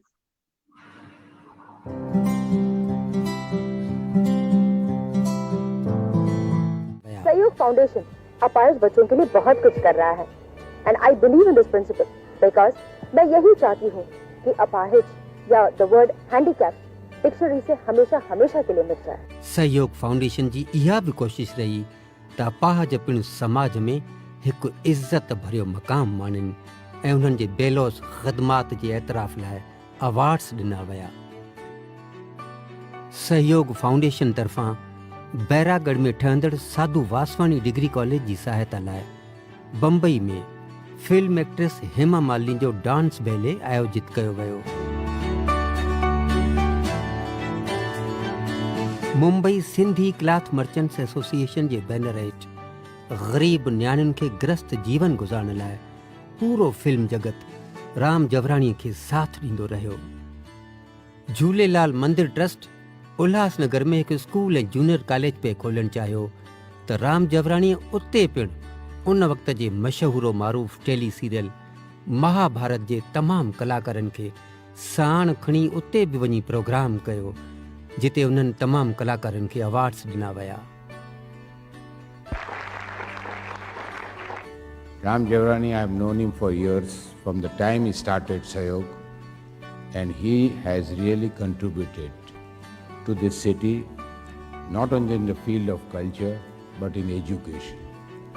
He has really got his own language, a kind of a place in the Bombay University, which is a remarkable achievement. अलग अलग विषयनि ते seminars आयोजित थिया। विद्वाननि, तालीमदाननि ऐं मुदबर हज़रात सरगरम बहिरो वठंदे हर सब्जेक्ट ते वीचारनि जी ॾे वठि कई। जॾहिं समाज में नौजवाननि खे ड्रग्स जो शिकार बणायो वियो त Ram Jawrani film stars, police, vice chancellor, sheriff ऐं मेयर साण खणी सवेरा 90 ऐं 91 खे अमली रूप ॾिनो। जी, मुंहिंजी यादगिरी ताज़ियूं था कयो, तव्हांजी महिरबानी। तव्हांखे त सभु कुझु पहिरीं तव्हां सभु कुझु एक्सपीरियंस करे रखियो आहे, पर मां चाहींदी आहियां कि असांजी जेका ऑडियंस आहे हुननि खे बि हर हिकु ॻाल्हि जी प्रॉपर ग्लिम्स ख़बर पए कि सभु कुझु कीअं थियो। जी जी बिल्कुलु बिल्कुलु बेटा। मां चाहींदसि कि मां पंहिंजी ऑडियंस खे ॿुधायां कि सिर्फ़ हेतिरो ई न सोशल वर्कर ऐं बिज़नेस ऐं सभु कुझु न, बल्कि हिन खां वधीक दादा अलाए छा छा कान कयो आहे। दादा जंहिं बि फील्ड में हथु रखियो आहे हुन में पंहिंजो नालो रोशन कयो आहे। जीअं त मां ॻाल्हि कयां कि दादा खे एक्सपेरिमेंट्स करण जो ॾाढो शौक़ु आहे, नई नई फील्ड में पंहिंजी हिकिड़ो भेरो एक्सपेरिमेंट करण कि छा छा करे था सघां। त हिन जे करे दादा PhD बि कई आहे, जेका ॾाढी वॾी ॻाल्हि आहे कि PhD बि तव्हां कई आहे। पोइ तव्हां बुक्स बि लिखियूं आहिनि, न केवल सिंधी लैंग्वेज में बल्कि इंग्लिश लैंग्वेज में बि, त हेतिरो सभु कुझु कयो आहे। Plus not only in India, your presence is in worldwide. So हेतिरनि कंट्रियुनि में, हेतिरी ऑर्गेनाइजेशंस में तव्हांजो आहे कनेक्शन, ॾाढी कंट्रीज़ में तव्हांजो वर्क थो हले। हिन जे मथां बि असां हिकिड़ी क्लिप ठाही आहे, त मां चाहींदसि कि ऑडियंस ही क्लिप ॾिसे ऐं हुन खां पोइ असीं ॻाल्हाईंदासीं हिन टॉपिक जे बारे में कि कीअं सभु कुझु थियो। ठीक है, बिल्कुल, यस प्लीज। सहयोग फाउंडेशन जी क़द्र शुनासीअ में मुंबई यूनिवर्सिटी जे सिंधी विभाग अंदरि सहयोग फाउंडेशन कार्नर, बांद्रा जे मुख्य चौक खे जवराणी जे ॾाॾे साहिब हिकमत राय जवराणी चौक ऐं खार जिमखाना ॿाहिरां सहयोग फाउंडेशन चौक नाला ॾिना विया। हुन रूहानियत जे मैदान में पिणु साईं साधराम साहिब ऐं ॿियनि संतनि महात्माउनि जे प्रवचन जो लाभ पूरे समाज खे ॾिनो।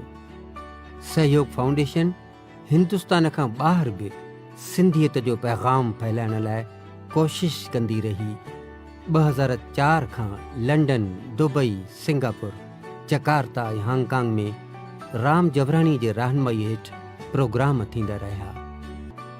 राम जवराणी जी शख़्सियत में हिकु बहितरीन अदीब जी चिणग आहे, जंहिंजे एतराफ़ में महाराष्ट्र टेक्स्ट बुक बोर्ड तरफ़ां 12हें जे सिंधी किताब में हुन जो मज़मून उजूरो पिणु शाया थियो। ब्रिज बिटवीन सिंधीज़ ऐं नॉन सिंधीज़ सहयोग टाइम्स इंग्लिश ऐं सिंधी मैगज़ीन लाइ राम जवराणी एडिटर जो रोल निभायो। राम जवराणी जी शख़्सियत खे मालिक हिकु अहिड़ी नेमत सां सरफराज़ कयो जो हुन दुनिया जे चूंड शख़्सियतुनि खां इंटरव्यूज़ वरिता ऐं उन्हनि खे गॾु कंदे अंग्रेज़ी ऐं सिंधी किताब ग्लोबल सिंधीज़ पार्ट 1 ऐं पार्ट 2 ऐं सिंधी किताब सिंधी सर्वेच मैदानी अदब सां रूशनास कराया। सिंधी सर्वेच लाइ ख़ुशकिस्मती इहा रही त उहो सिंध में पिणु ॿीहर शाया कयो वियो। Global Sindhis किथे न आहिनि, and he has been able to reach them and talk to them. ख़ुशकिस्मतीअ जी ॻाल्हि इहा रही त राम जवराणी जे किताब सिंधी सर्वेच खे गवर्नमेंट ऑफ इंडिया जी HRD मिनिस्ट्री खां मेरिट प्राइज़ 50,000 रोक इनाम ॾिनो वियो। राम जवराणी खे डॉक्टरेट जी थीसिस लाइ सिंध मां 1 लख मेमेंटो ॾिनो वियो। फिल्म स्टार अभिषेक बच्चन जी शख़्सियत ते जॾहिं हिकु किताबु आयो Abhishek Bachchan style and substance, त अभिषेक बच्चन पिणु उहो पंहिंजो समूरो किताबु राम जवराणी खे डेडिकेट कयो। अवार्ड्स जो सिलसिलो शुरू थियो त गवर्नमेंट ऑफ इंडिया जे डिफेंस मिनिस्ट्रीअ जे 3 शाखुनि तरफ़ां हिकु भव्य समारोह में अमिताभ बच्चन जे हथनि खां राम जवराणी खे जल वायु विहार अवार्ड ॾिनो वियो। यश चोपड़ा, प्रिया दत्त, LK आडवाणी, महाराष्ट्र जा 3 अलॻि अलॻि गवर्नर साहिबान, सुनील दत्त,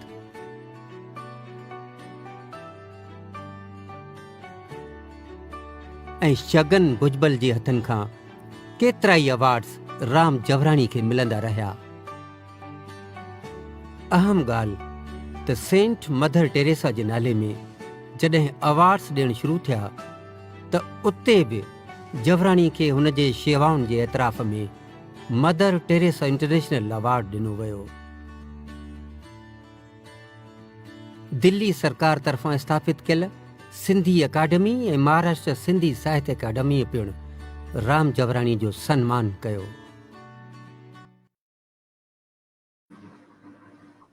जी केतिरा अवार्ड, मतलब मां सोचां पई तव्हांजो त पूरो घर भरिजी वियो हूंदो अवार्ड सां ई। बस बेटा जी। त मूं हिकिड़ी ॻाल्हि बि ॿुधी आहे कि उहो PhD करण जो आहे त हुन में तव्हांजी फैमिली तव्हांखे मोटिवेट कयो कि तव्हांखे PhD करणु खपे। बिल्कुल बिल्कुल सही तव्हांजी रिसर्च आहे। एक्चुअली 1968-69 में मूं BA क्लियर कई एंड काफ़ी समय मां पंहिंजे बिज़नेस में मशगूल रहियुसि ऐं मुंहिंजे बिज़नेस जो दायरो सॼो हिंदुस्तान हुयो, त हुन में काफ़ी कुझु मूंखे समय वधीक ॾियणो पियो। पर जॾहिं मूं आहिस्ते आहिस्ते सोचो कि भई हाणे मूंखे थोरो रिटायरमेंट जे तरफ़ वञिणो आहे, त मूं 2000 जे आसपास MA में एडमिशन वरिती। MA part 1 and part 2 clear कयो। पोइ मूं छॾे ॾिनो, मां ठीकु आहे MA थी वई आहे, काफ़ी आहे। पर मुंहिंजे वाइफ मूंखे चयो जेकॾहिं तव्हां हिन पंध ताईं पहुता आहियो हिन राह ते, ऐं मुंहिंजे ॿारनि बि मूंखे फोर्स कयो त ज़रूरु तव्हांखे जेकॾहिं तमन्ना आहे दिलि में त डॉक्टरेट कयो।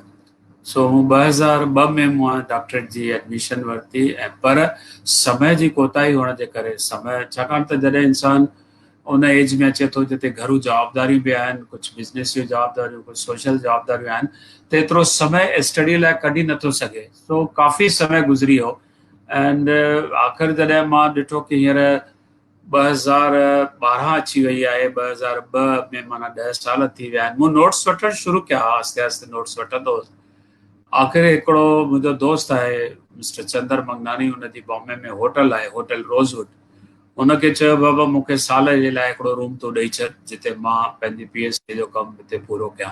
सो थियो बि मां सुबुह जो 8 बजे हुते पहुची वेंदो हुउसि, राति जो 12 बजे निकिरंदो हुउसि, नोट्स वठी हुनखे ठाहियो, ऐं 8-9 महीननि जी महिनत खां पोइ मां उहा थीसिस सबमिट कई, ऐं 2014 में मूंखे उहा डॉक्टरी जी जेका डिग्री आहे ॾिनी वई। एंड उहो बि हिकिड़ो अजीब मिसाइलो आहे कि मां उहा डॉक्टरेट जी डिग्री वठण लाइ यूनिवर्सिटी न वञी सघियुसि, किथे ॿियनि बिज़ी हुयुसि, दूरदर्शन ते बिज़ी हुयुसि कुझु इंटरव्यूज़ जे लाइ। त हिकिड़े 5 स्टार होटल में मुंहिंजो फंक्शन हो ग्लोबल सिंधी काउंसिल जो, जंहिंजो मां चेयरमैन आहियां। उते प्रो वाइस चांसलर वीचारो डिग्री उते खणी आयो, उते अची करे मूंखे शत्रुघ्न सिन्हा, गोविंदा राम जेठमलानी ऐं पाण शरीफ़ ऑफ मुंबई गॾिजी करे मूंखे ॾिनो वियो सन्मान, उहा डिग्री उते मिली। त सभिनी दोस्तनि जूं महिरबानियूं रहियूं आहिनि। एंड इन कार्य खे ॾिसी तव्हां जीअं ॾेखारियो त सहयोग फाउंडेशन चौक बि नालो ॾिनो वियो आहे बांद्रा खार जिमखाना जे ॿाहिरां, इहे उन्हनि जी क़दुरु शनासी आहे। या मुंहिंजे ग्रैंड फादर जेको मूं तव्हांखे पहिरीं बयानु कयो, त हुनखे बि चैरिटीअ जो हिकिड़ो तमामु वॾो जज़्बो हुयो, ग़रीबनि जे लाइ काफ़ी कुझु हुनजी दिलि कहकंदी। सो हुनजे नाले में बि हुकूमत राय जवाहरानी चौक जेको आहे 14th रोड जे कॉर्नर ते असांखे ॾिनो वियो। या बॉम्बे यूनिवर्सिटी में जेको सहयोग फाउंडेशन कॉर्नर आहे, इहो कॉर्नर जेको आहे इहो सिंध जी हिकिड़ी असांखे सिंध खां हिकिड़ो आइडिया मिली। सिंध में हिकिड़ो ज़ुल्फ़कार अली भुट्टो कॉर्नर आहे, जितां उते बि सिंधी विषय खे प्रमोट कयो वञे थो, सिंधी ॿोलीअ जे लाइ कयो। असांजो बि उहो ई लक्ष्य हो, ऐं असां हुते उहो चालू कयोसीं। सिंधी डिपार्टमेंट अॼु बि हली रहियो आहे, सभु कुझु कार्य थी रहिया आहिनि। त जिते जिते चांस मिली आहे असां कोशिशि कई आहे, जेको कुझु करे सघूं हुननि खे कंप्यूटर्स ॾिनासीं, ॿियो जेको हुननि खे मॉडर्न टेक्नोलॉजी खपंदी हुई उहा असां मैसर करे सघियासीं। त उहो बि सरकार जो असां ते हिकिड़ो क़दुरु शनासी चई सघिजे थी हुन सां। जी ओके, त तव्हां कुझु असांखे ग्लोबल सिंधी काउंसिल ऐं जेका फॉरेन कंट्रीज़ में सहयोग फाउंडेशन जो वर्क रहियो आहे, या तव्हांजो जेको कॉन्ट्रीब्यूशन पूरे ऑल ओवर वर्ल्ड में रहियो आहे, हुनजे बारे में तव्हां कुझु ॿुधाईंदा असांखे? सहयोग फाउंडेशन 1985 में शुरू थी, उन खां पोइ ॿियनि संस्थाउनि जो मूं तव्हां सां ज़िक्र कयो।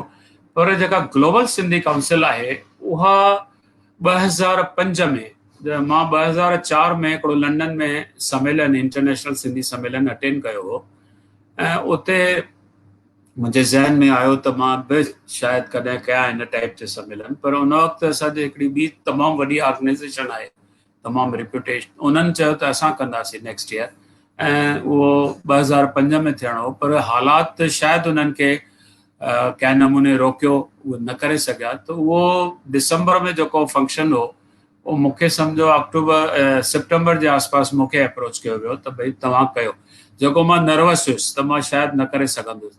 पर दादा मूर्जमल मंगनानी दुबई खां हिते चढ़ी आया हुआ, असांजे भाउ चंद्र मंगनानी जा फादर आहिनि, उहे तमामु सोशल में तमामु एक्टिव आहे, ऐं उते बि हुननि पंहिंजो लतीफ़ अवॉर्ड चालू कयो हो जेको सिंधी साहित्यकारनि खे ॾींदा।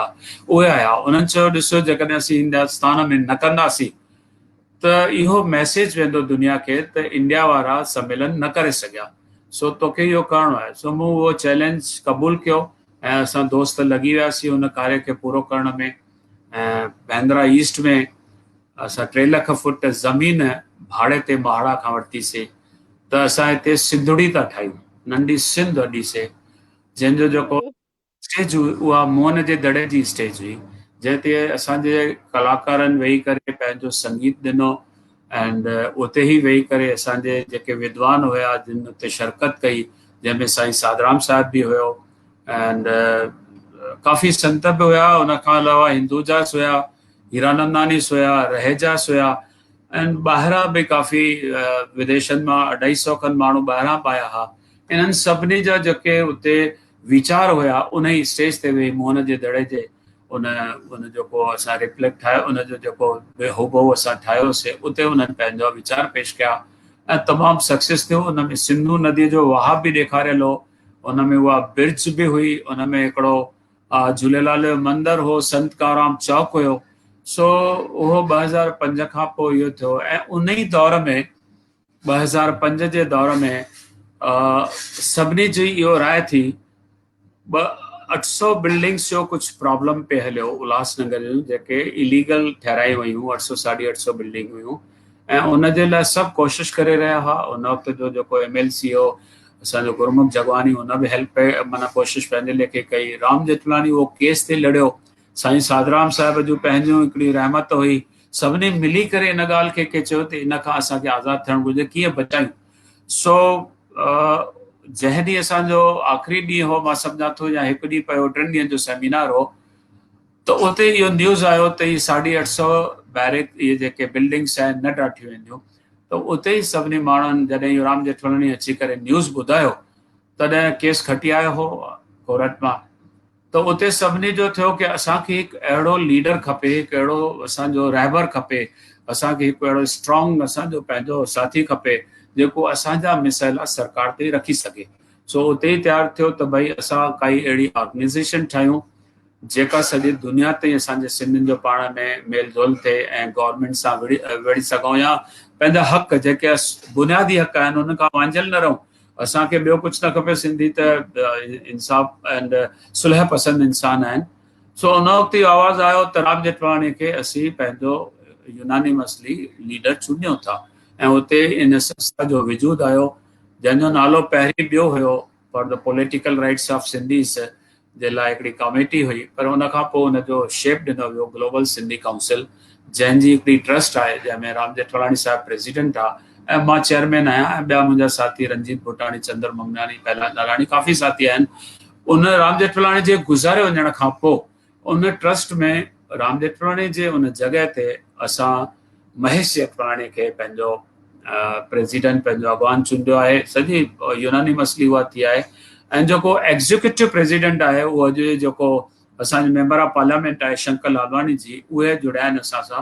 इन नमूने उन संस्था जो पंहिंजो हिकिड़ो कमु आहे जंहिंजो मुख्य उद्देश्य इहो आहे कनेक्टिंग सिंधीज़ वर्ल्ड वाइज़। असांखे सिंधियुनि खे जोड़णो आहे, सिंधियुनि जे मिसाइलनि खे खणी अचिणो आहे, उन जे लाइ इहा असांजी ऑर्गेनाइज़ेशन तयारु थी ऐं अॼु बि पंहिंजे वितार कमु करे रही आहे। काफ़ी कंट्रीज़ जे अंदरि असांजा साथी आहिनि जेके असांजे कमेटीअ ते आहिनि, असांजे हुन एडवाइज़री बोर्ड ते आहिनि। जी त तव्हांजो हिकु जीअं पॉलिटिकल इन्वॉल्वमेंट बि रहियो आहे हमेशह, वॾे वॾे लीडर्स सां त तव्हांजा संबंध रहिया आहिनि, त एतिरो पॉलिटिकल इन्वॉल्वमेंट हुजण खां पोइ बि तव्हांखे कॾहिं आइडिया या कुझु कॾहिं मन में इंट्रेस्ट कान आयो कि तव्हांखे पॉलिटिक्स में बि कुझु पार्टिसिपेट करणु खपे? बिल्कुलु इहो तव्हांजो न, पर घणनि ई माण्हुनि जो इहो हिकिड़ो सोच हूंदी कि राम जा रिलेशन जेके आहिनि पॉलिटिकल लेवल ते सुठा आहिनि, पर मुंहिंजो कॾहिं बि सियासत में इंट्रेस्ट न रहियो आहे। पर हा, हिकु ॻाल्हि आहे, जीअं विलासराव देशमुख हुयो, तमामु सुठो दोस्त हो, मुंहिंजे ऑफिस में बि ईंदो हो। असां काफ़ी फंक्शन्स किथे कॉमन फ्रेंड ॾे वञिणो हूंदो, जीअं देवानंद पंहिंजो गोल्डन जुबली सेलिब्रेशन कई त गॾिजी विया ऐं काफ़ी अहिड़ा मौक़ा ईंदा हुआ। उन सां रिलेशन हुयो, पर मुंहिंजो कॾहिं बि इहो न हो त मां वञी करे जॉइन कयां पॉलिटिक्स। पर उन्हनि खां मूं पंहिंजे समाज लाइ कार्य कराया। असांजे आर्टिस्ट खे हिकिड़ी कोटा आहे असांजे सभिनी आर्टिस्ट लाइ महाराष्ट्र में, उन्हनि खे घर ॾिनो वेंदो आहे जेकॾहिं कंहिंखे घर अफोर्ड नथा करे सघनि। मूंखे अॼु बि यादि आहे त सुशी आहूजा खे घर कोन हो ऐं अकेली हुई, सिर्फ़ु सिस्टर सां किथे रहंदी हुई। उनखे मूं वठी वियुसि हुन ॾे विलासराव देशमुख वटि ऐं उन असांखे पहिरीं सलाह ॾिनी त तव्हां एज़ अ आर्टिस्ट पाण खे रजिस्टर करायो। उहो फॉर्म भराई, तंहिंखां पोइ हुन एप्लीकेशन अॻियां विधी ऐं हुनखे घर मिलियो। त चवण जो मतिलबु आहे त मुंहिंजा रिलेशन आहिनि, पर मां डायरेक्ट इन्वॉल्व न आहियां किथे बि ऐं न मुंहिंजो कॾहिं चाह थियो आहे। अॼु राम जेठमलानी सां मुंहिंजो काफ़ी वॾो संबंध रहियो, माना मां ईअं सम्झंदो हुउसि त मुंहिंजे घर जो भाती आहे, मां हुनजे घर जो भाती आहियां, पर मूं कॾहिं हुन खां डिमांड न कई त मूंखे कुझु बि सियासत में काई पोजीशन खपे। सुनील दत्त मूंखां ओपनली पुछंदो हो कि तुंहिंजो कोई शौक़ु हुजे त मां हुनखे अॻियां वधायां, पर न, मुंहिंजो कोई शौक़ु कोन्हे। मूं सुनील दत्त सां गॾिजी करे हम एक ऐं ड्रग्स जे ख़िलाफ़ जेके कार्य कया, मां हुन में संतुष्ट हुयुसि। राम जेठमलानी हिकु अहिड़ो शख़्स हुयो जो पब्लिक खे भले ईअं लॻंदो हुजे त भई सख़्तु दिलि हूंदो, हेॾा वॾा वॾा केस गुनाहगारनि जा खणे थो, उहा हुनजी ड्यूटी हुई, हुनजो पेशो हुयो। जेको कोई अचे थो जेसिताईं गुनाहगार साबित न थिया तेसिताईं हुन लाइ असील आहे। हुनजी दिलि बि ॾाढी नरम हूंदी, हुनखे बि कलाकारनि ऐं असांजे साहित्यकारनि लाइ ॾाढो कुझु हूंदो हो। त उनजे मार्फत असां घणेई कलाकारनि खे, साहित्यकारनि खे हिमथाईंदा रहियासीं। सो मुंहिंजो लक्ष्य इहो ई रहियो आहे त मां समाज खे कुझु ॾेई सघां थो। जेकॾहिं ओके आहे त सुठी ॻाल्हि आहे। ऐं कंहिं बि डॉक्टर कॾहिं बि नुस्ख़ो लिखी न ॾिनो मूंखे त राम ही कमु कंदे त तुंहिंजी सिहत सुठी रहंदी। मुंहिंजो पंहिंजे अंदरि आवाज़ हो, पंहिंजो जज़्बो हो, पंहिंजो उहो आवाज़ पे आयो त मूंखे ही कमु करिणो आहे, बाक़ी कुझु बि कोन हो बेटा। त मूंखे कंहिंजी सियासत जी काई ज़रूरत न पई आहे, अॻियां बि न पवंदी, सभु ठीकु थींदो। Yes. बिल्कुलु, तव्हां कॾहिं बि मतिलबु न बॉलीवुड रिलेशन न पॉलिटिकल रिलेशन कंहिं बि शइ खे तव्हां पंहिंजे पर्सनल बेनिफिट लाइ कॾहिं बि यूज़ कान कयो आहे, हमेशह समाज कल्याण लाइ तव्हां यूज़ कयो आहे। उहो पॉलिटिकल जेको समय ॾियनि था माण्हू, हुन में काफ़ी समय ॾियणो पए थो, पर मां हुन में उहो जेको समय मां कढी करे कुझु बुक्स लिखिया, कुझु दूरदर्शन प्रोग्राम कया, चांस ॾिनी त मूं दूरदर्शन ते मां सम्झां थो 2004 खां वठी 2016 ताईं मूं 110 एपिसोड ठाहिया। मूं इतिहास खे महफ़ूज़ करणु चाहियो कि इतिहास कीअं असांजो क़ाइमु रहंदो, छाकाणि स्कूल कॉलेज या किथे बि असांजे इतिहास जो ज़िक्र नथो अचे। अॼु यंगस्टर्स खां असां पुछंदासीं हेमू कालाणी केरु आहे, त के 10 मां 5 ॿुधाईंदा, 5 न बि ॿुधाए सघंदा। त इतिहास असांजो उन वक़्त जे दज़ में किथे दॿिजी न वञे, किथे उन वक़्त सां ग़ाइबु न थी थिए, अलूप न थिए। त मूंखे इहो तमामु सुठो हिकिड़ो प्रोग्राम वज मिलियो, जिते मूं उन्हनि पर्सनैलिटीज़ खां इंटरव्यूज़ वरिता जिन खे सिंध जी ख़बर हुई, सिंध जे आबहवा खां वाक़ुफ़ आहे, उते असां कीअं रहंदासीं, भाईचारो कीअं हो, उन्हनि सभिनी खां मूं इंटरव्यूज़ वरिता। ऐं उन्हनि इंटरव्यूज़ मां काफ़ी कुझु ॻाल्हियूं अॻियां आयूं त इहे दंगा फ़साद छो थिया। एंड असांजो जेको सिंधियत जेका असां चऊं था, उन जूं झलकियूं मिलियूं कि असीं सिंधियत छा के था चऊं, सिर्फ़ु ॻाल्हाइण खे, ॿोलीअ खे सिंधियत नथा चई सघूं। असांजो पहिराव, असांजो उथी वेठी, असांजो अक़ीदो, असांजी सोच, असांजो जेको पूॼा पाठ आहे, इहो हिकिड़ो सदियुनि खां जेको असांजो ठहियो आहे, उहे सभु जानकारियूं जेके आहिनि उन 110 एपिसोड सां थियूं। उन दूरदर्शन बि मूंखे जेका चांस ॾिनी, जेका मूं सम्झो मूंखे वॾो वझ मिलियो आहे, मूं झूलेलाल जी कथा हिकिड़ी डॉक्यूमेंट्री ठाही कि झूलेलाल जे असां उपासना कयूं था, पर उन जे पोयां झूलेलाल केरु हो ऐं कीअं मिर्ख बादशाह असांजे हिंदुनि खे सतायो, कीअं असांखे इस्लाम क़बूल करण लाइ पियो हुन ज़ोर भरियो, उन जे आधार ते मूं ऐं उनखे नए तरीक़े सां मूं पेश कई। त उहा जेका कहाणी आहे, जेको सूत्रधार हुयो, उहे 2 भगत हुया जिन उहे कथा पे खई ऐं हिन कथा में अमरलाल जी सॼी कथा उहे ॿुधाए था वञनि। ऐं हुन में काफ़ी कुझु असां ॾेखारण जी कईसीं। सिंध खां अचण खां पोइ जेका असां नई सिंध अॾाइण जी कोशिशि कईसीं, उल्हासनगर, उनखे बदनाम ते कयो वियो कि भई उल्हासनगर में नकली माल थो ठहे, तंहिं करे सस्तो था विकिणनि था कनि। त उनखे ग़लति साबित करण लाइ मूं हिकिड़ी डॉक्यूमेंट्री ठाही जंहिंजो नालो हो सक्सेस स्टोरी ऑफ सिंधीस, जंहिंमें मूं ॾेखारियो त असां मेहनती माण्हू आहियूं। तव्हां असांखे बयाबान ॾिनो, झंगल ॾिनो, असां हुनखे अॼु हिकिड़ो सुठो शहर ठाहियो आहे, पका रस्ता ठाहिया आहिनि, बिल्डिंग्स ठाहियूं आहिनि, हिकु सुईअ खां वठी करे हेलीकॉप्टर जो पार्ट्स बि उते ठही रहिया आहिनि। उहो मां पंहिंजी साइट क्लियर कई। तंहिंखां पोइ असांजे जीवन जी जेका ज़रूरत हुई, भई शादियुनि ते काफ़ी कुझु प्रॉब्लम्स पे थिया, त शादी जीवन जी नई शुरूआति आहे, उन ते मूं पंहिंजे रीतू रस्मूं, पंहिंजो जेके बि असांजा साठ सगुना हुया, उनखे मिलाए करे हिकिड़ी सुठी फिल्म ठाही, शादी जीवन जी नई शुरूआति। ऐं अॼु जे माहौल जे हिसाब सां मूंखे हिकिड़ी कहाणी ॾिनी, माना मूं लिखी, जेका दूरदर्शन हिनखे टेलीकास्ट कई, उनजो नालो हो दानवीर। त उन में अॼु जूं हालतुनि ते मूं उहा रोशनी विधी आहे। त हिन नमूने उहो जेको मुंहिंजो समय हुयो, जेको माण्हू सम्झो कंहिं क्लब जो मां मेंबर न आहियां, मां कुझु ॿिए हंधि मुंहिंजो कोई शौक़ु न आहे, त उहो समय जेको ॿिए किथे ॾियनि था, हर कंहिंजी पंहिंजी चॉइस आहे, मां बि पंहिंजो हुन हॉबीज़ में ॾिनो। ऐं मूं हिकिड़ी क्रिकेट शो कयो हो, उन क्रिकेट शो जी हिकिड़ी ट्रस्ट आई जंहिंजो नालो हो राज राजेश्वरी फाउंडेशन। उन जी चेयरपर्सन जेका ही हेमा मालिनी जी मदर ही जया चक्रवर्ती। ऐं असां हिकिड़ो वानखेड़े स्टेडियम में हुते हिकिड़ी क्रिकेट शो कयोसीं जंहिंमां जेका कलेक्शन थी उहा असां ग़रीब फैमिलीज़ खे वसाइण लाइ घर ठाहियासीं। सो जिते मूंखे मौक़ो मिलियो आहे कि मां पंहिंजे रिलेशन सां पंहिंजे दोस्तीअ सां ऐं साफ़ सुथरे नमूने मां कुझु करे सघां थो त मां हमेशह हाज़िर रहियो आहियां। किताब लिखिया उहे जेके हुया 4-5 किताब छपिया जेके तव्हां ॾेखारिया। एंड उन्हनि उहे हाणे बि मुंहिंजो रिसेंटली हिन दौर में कोविड जे दौर में बि मूं हिकिड़ो किताबु रिलीज़ कयो जेको पंकज आडवाणी एंड असांजो जेको किशोर अजवानी आहे चैनल 18 जो चीफ एडिटर, उन्हनि मिली करे वेबिनार ते जेको असांजो भाउ जेको आहे मोहित शेवाणी हलाईंदो आहे एंड प्रोड्यूस कंदा आहिनि असांजा सतीश राय सिंघानी ऐं उन्हनि जी वाइफ आहे निशा जी। उते उन्हनि जे सहयोग सां उते उहो किताबु मूं रिलीज़ कयो जंहिंमें मूं सभु यंगस्टर्स खे कयो आहे।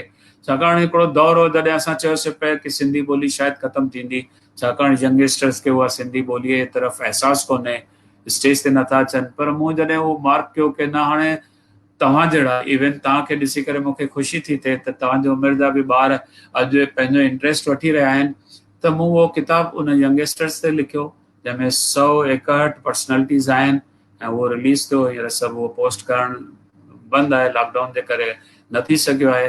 त बेटा जिते जिते मूंखे मौक़ो मिलियो आहे पंहिंजे दिलि खे ख़ुशि करण लाइ, मां ईअं थो चवां पहिरीं त मुंहिंजी दिलि ख़ुशि थी थिए तंहिंखां पोइ समाज खे मिले थो। सो आई एम हैप्पी जेको कुझु मुंहिंजे दिलि खे बि सुकून मिले थो पियो, दिलि खे बि आनंद अचे थो, मुंहिंजो घर परिवार वारनि खे बि ठीकु लॻे थो। उन हिसाब सां जेसिताईं जीवन आहे कंदा रहंदासीं। जी इहो ई मूं पंहिंजे ऑडियंस खे ॿुधायो, पंहिंजे व्यूअर्स खे ॿुधायो कि दादा खे नया एक्सपेरिमेंट करण जो ॾाढो शौक़ु आहे कि पहिरीं बुक्स लिखियूं, हाणे डॉक्यूमेंट्री, सैली फिल्म्स ऐं जेको तव्हां सिंधी सर्वेश जा 110 एपिसोड तां ठाहिया हुआ, त ई सभु कुझु शयूं हिन ते बि असां हिकिड़ी क्लिप ठाही आहे असांजी ऑडियंस खे surprise.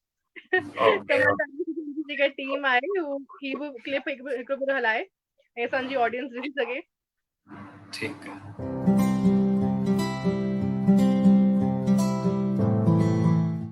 Dr. Ram Javarani is a multi-talented personality who has been a writer, film producer, philanthropist, and a committed social worker.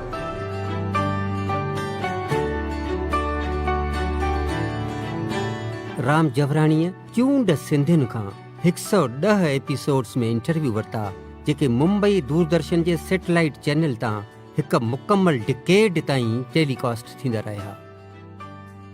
Ram जवराणीअ tele scripts लिखियूं। हिकु हुई दानवीर जेका दूरदर्शन तां प्रसारित थी। मोहन केसवाणी बचा हिन खे बि 25,000। कथा Jhulelal ji tele film Ram जवराणीअ SP मेंघाणीअ सां गॾु डायरेक्ट कई।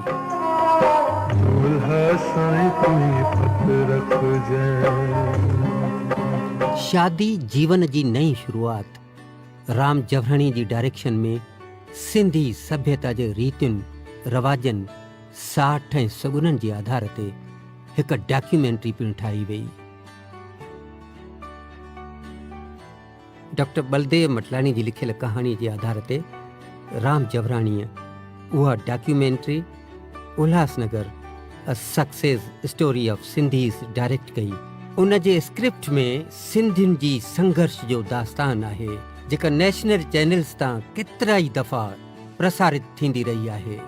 राम जौहरानी जी जो इस संस्था के चेयरमैन हैं, उनके लिए भी मैं मुबारकबाद देना चाहता हूं कि अच्छे लोगों को चुनना भी बहुत मुश्किल होता है और ये मुश्किल काम आपने आसान किया। मैं समझता हूं कि सहयोग फाउंडेशन का सम्मान बढ़ गया है।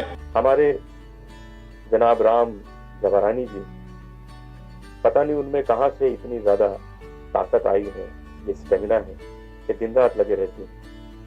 मुझे रोज ही कहीं ना कहीं से खबर आ जाती है कि उन्होंने ये काम किया और ये सोच रहे हैं, ये करना चाहते हैं। तो मैं उनको बहुत शुभकामनाएं देता हूँ कि जीवन में सहयोग फाउंडेशन की ओर से और भी बड़े बड़े काम करें। There are so many social organizations, but there are very few social organizations which are as sincere and as dedicated as Ram Javarani's organization is. And this is what why. So I would say, God bless you, and let us wish Sahyog a very bright future. It is there to stay for next 100 years. Thank you. ये सहयोग organisation जो है, this is a tribute to the collective effort of our Sindhi brothers in this city to assert and establish their presence here in the population of this great metropolis, that they exist, and not only they exist, they participate, they contribute, and they can appreciate quality wherever it lies.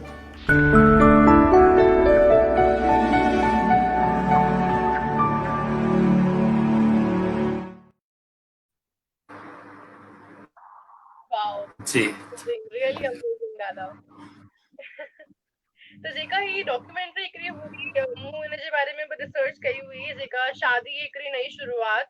हिन में मूंखे ख़बर पई कि तव्हांजी धीअ जी शादी हुई जंहिंखे तव्हां कवर कयो पूरो सिंधी रीति रिवाजनि सां गॾु पूरो. जी बिल्कुलु बिल्कुलु, छाकाणि त दूरदर्शन चाहियो पिए त हिकिड़ी अहिड़ी सिंधियुनि जी शादी ॾेखारी वञे, रीतू रस्मूं जंहिंमें हुजनि, सही तरीक़े सां उहे. हाणे एॾी वॾी शादी जेकॾहिं असीं रिकॉर्ड कयूं था या उनखे सेट लॻायूं था त वॾी कास्ट पे आई, त उन ॻाल्हि खे छॾे ॾिनोसीं त भई पॉसिबल नथो लॻे. पर जॾहिं मां पंहिंजे बेबीअ जो कार्ड ॾियणु दूरदर्शन जे डायरेक्टर खे इनवाइट करणु वियुसि, त हुन कार्ड ॾिसण सां चयो मूंखे मिली वई ॻाल्हि, ऐं इहा शादी तूं रिकॉर्ड कर. हुन मुंहिंजे घर ऐं मुंहिंजे न्याणे जे घर ॿिन्ही हंधि पंहिंजी कैमरा टीम ऐं पंहिंजी बाक़ी टेक्नीशियन्स मोकिलिया, ऐं उहो 8 ॾींहंनि ताईं रिकॉर्ड थींदो रखियो, टिल रिसेप्शन ताईं उन रिकॉर्ड कयो. त ईअं करे मां चई सघां थो त सिंधियुनि मां सिर्फ़ु मुंहिंजे ॿार जी शादी दूरदर्शन ते आई आहे, ईअं चई सघिजे थो. Thank you. जी जी Really great. So दादा, जीअं त असां सिंधित्व जी ॻाल्हियूं पिया करियूं, ऐं सिंधी जेका असांजी लैंग्वेज आहे, जेका असांजी पर्सनैलिटीज़ आहिनि, हुन इहे जेका मतिलबु लिकी वियूं आहिनि, त हिकिड़ो सवाल आहे जेको मुंहिंजे मन में घड़ी घड़ी ईंदो आहे कि असीं जॾहिं बि टीवी ऑन था करियूं, असांखे सभु लैंग्वेजिस जा चैनल ॾिसण में ईंदा आहिनि, चाहे बंगाली हुजे, मराठी हुजे, गुजराती हुजे, पर कॾहिं बि सिंधी लैंग्वेज जो को चैनल कान आयो आहे, जॾहिं की सिंधियुनि जी हेतिरी वॾी पॉपुलेशन आहे पूरे इंडिया में, त बि हिकिड़ो बि चैनल अहिड़ो कान्हे जेको प्रॉपर सिंधी प्रोग्राम्स ऐं सभु कुझु शो करे. हिन जे पुठियां मतिलबु छा रीज़न रहियो आहे? ॾिसो, जेके बि चैनल्स आहिनि सभु रीजनल चैनल्स आहिनि. हर स्टेट खे पंहिंजो हिकिड़ो दूरदर्शन जो चैनल रहे थो. महाराष्ट्र, गुजरात, पंजाब. असांजी छाकाणि त काई स्टेट कोन्हे, असांखे असांजी काई हिकु ज़मीन कोन्हे, असां सॼे भारत में पकड़ियल आहियूं. त इन लिहाज़ खां हिकिड़ो जेको असांखे टीवीअ खे दूरदर्शन खे ऑडियंस खपे, उहो एट अ टाइम नथो मिले पियो. एंड हर कंहिंजा टाइमिंग पंहिंजा आहिनि. उन खां अलावा उन्हनि असांजी कोशिशुनि सां, जेको असां खां अॻु जो ऑर्गेनाइज़ेशन्स हुयूं, जेके साथी हुया, उन्हनि महाराष्ट्र में इहो प्रोग्राम, जीअं मां तव्हांखे ॿुधायां थो, महाराष्ट्र में एवरी वीक एवरी संडे 10 खां 10:30 मुंहिंजो प्रोग्राम ईंदो. 2004 खां 2016 थी 12 साल, ऐं दूरदर्शन डायरेक्टर्स बि उनखे असांखे हेल्प कई. साॻे नमूने गुजरात खां बि थींदो हुयो, साॻे नमूने छत्तीसगढ़ खां बि थींदो. पर सवाल छा आहे त उन्हनि खे उहो फीडबैक नथो मिले.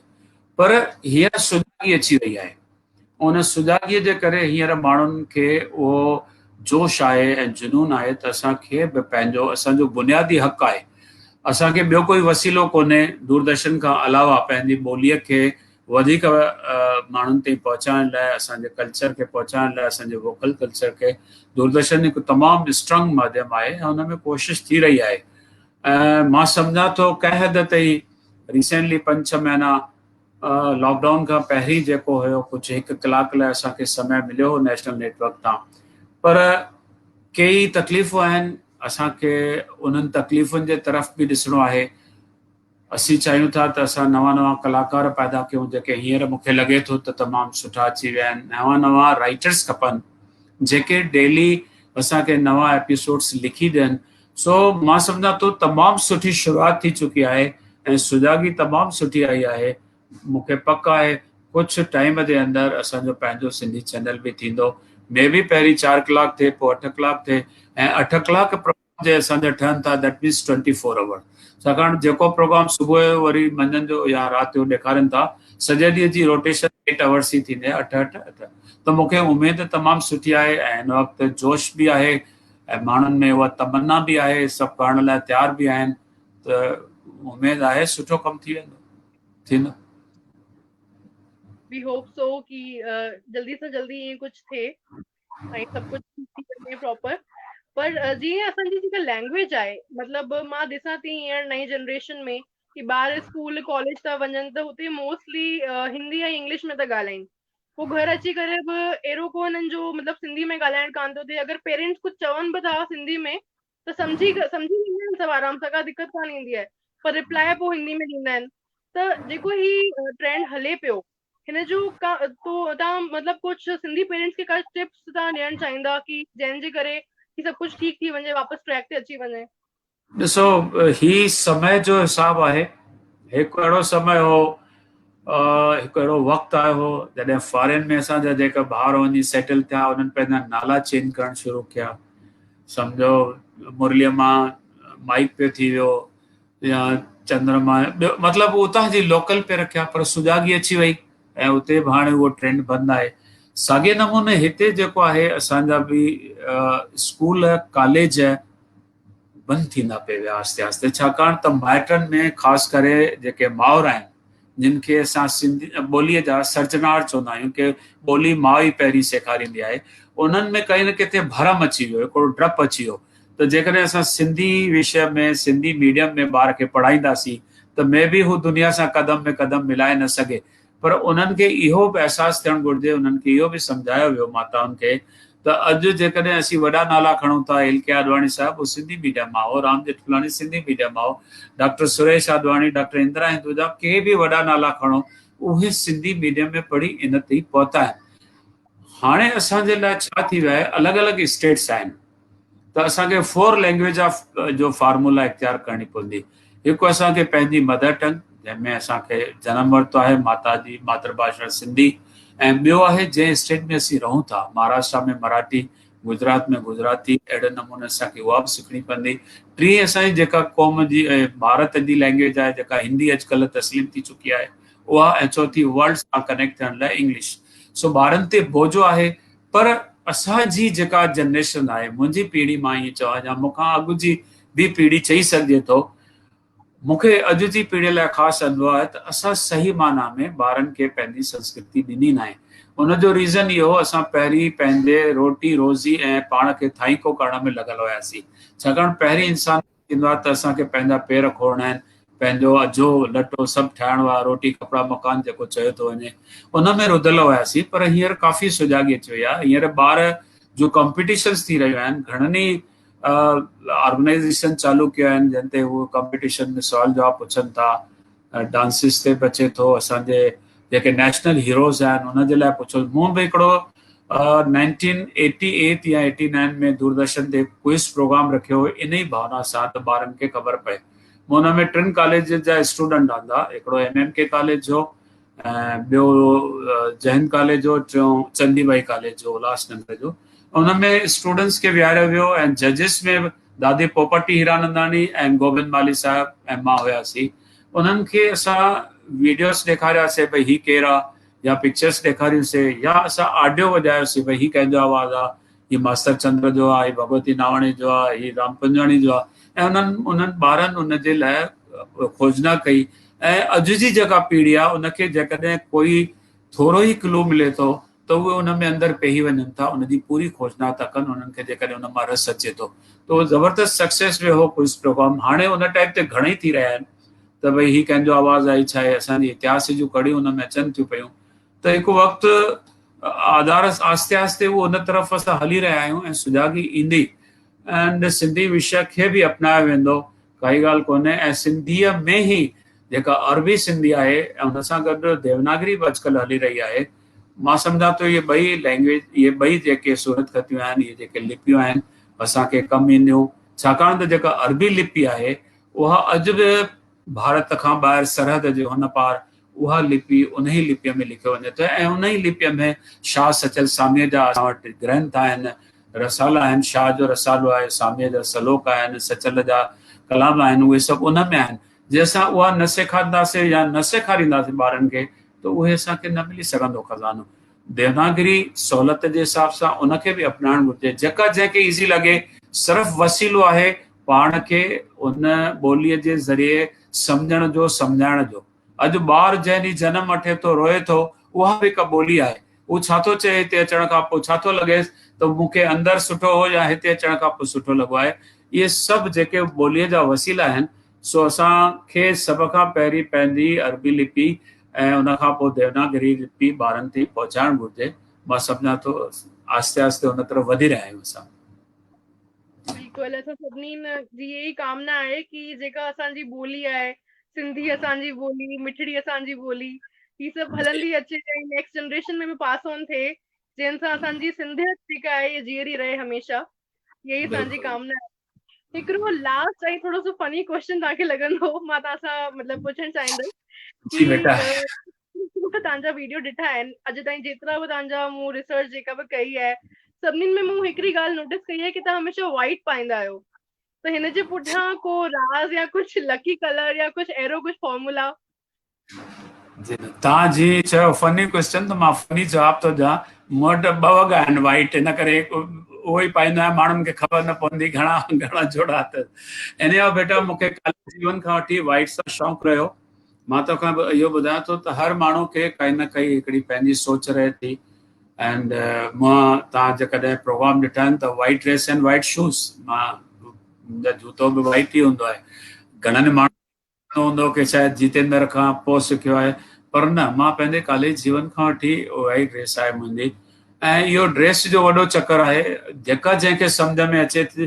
अॼु तव्हांखे ब्लैक वणंदो, तव्हां ब्लैक पाईंदा, मूंखे वाइट वणंदो, इहा चॉइस आहे मन जी। हिनजी कोई बि लकी या कोई हुन में ॿियो कोई अहिड़ी काई ॻाल्हि कोन्हे, या कंहिं महात्मा या संत कोई सलाह ॾिनी आहे, अहिड़ी काई ॻाल्हि कोन्हे। पर हिकु ॻाल्हि मां तव्हांखे ॿुधायां, मूंखे जॾहिं तव्हां वाइट जो ज़िक्र कयो त हिकिड़ी फनी ॻाल्हि जीअं तव्हां चयो, मां तव्हांखे ॿुधायां थो, देवानंद खे सुप्रीम कोर्ट बैन कयो हो कि ब्लैक ड्रेस पाए करे हुनखे पब्लिक प्लेस ते न वञिणो आहे। जेकॾहिं हू कारी ड्रेस पाए कंप्लीट कंहिं फंक्शन ते वेंदो त सुप्रीम कोर्ट जो ऑर्डर हो त हिनखे न अचनि। ही ड्रेसिस जो अलॻि ई हिसाब आहे, जंहिंमां जंहिंखे मज़ो अचे थो उन हिसाब सां। बाक़ी कोई हुन में ॿी काई ॻाल्हि कोन्हे बेटा। थैंक यू जी। Thank you so much, Dada. Thank you so much for coming to the show, and it was a wonderful evening. And घणा क्वेश्चन मूं तव्हांखां पुछा, बट मुंहिंजी ॾाढी क्यूरियोसिटी हुई कि तव्हां सां मां एतिरा क्वेश्चन सभु पुछा, हिन करे हाणे मां रिक्वेस्ट कंदसि असांजे शो जे डायरेक्टर मिस्टर कमल तनवानी सर खे कि प्लीज़ तव्हां असां सां स्क्रीन शेयर कयो।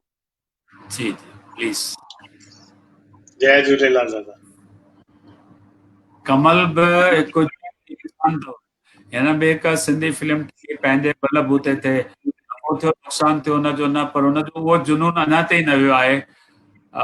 मां सम्झां थो 2 सालनि खां हुन मूंखे अप्रोच कयो त मूंखे कहाणी ॾे त मां फिल्म ठाहियां, पर कुझु हालतूं अहिड़ियूं हुयूं त मां नई कहाणी न लिखी सघियुसि। हींअर रिसेंटली 3-4 महीना अॻु मुंहिंजो हुन सां ॻाल्हाइणु थियो त मूं 10 खनि नंढियूं कहाणियूं लिखियूं आहिनि। हिकु कहाणी जेका आहे उहा अवार्ड विनिंग कहाणी थी सघे थी पई, छाकाणि मां पंहिंजे दोस्तनि सां गोविंद यालानी सां या ॿियनि सां मूं सलाह कई, जॾहिं कहाणी जी मूं रूपरेखा हुननि खे ॿुधाई त उहा ई लॉकडाउन खां पोइ कमल सां गॾु असां उहा शूटिंग बि शुरू कंदासीं। कमल, तोखे बि सैल्यूट आहे बेटा, तूं बि टेक्सटाइल में आहे। Thank you for this. ज़रूरु लॉकडाउन जीअं बदलंदो उहा पिक्चर ॾाढी सुठे नमूने असां ठाहींदासीं, गॾिजी ठाहींदासीं कमल, बिल्कुलु ठाहींदासीं। Thank you for coming to the show.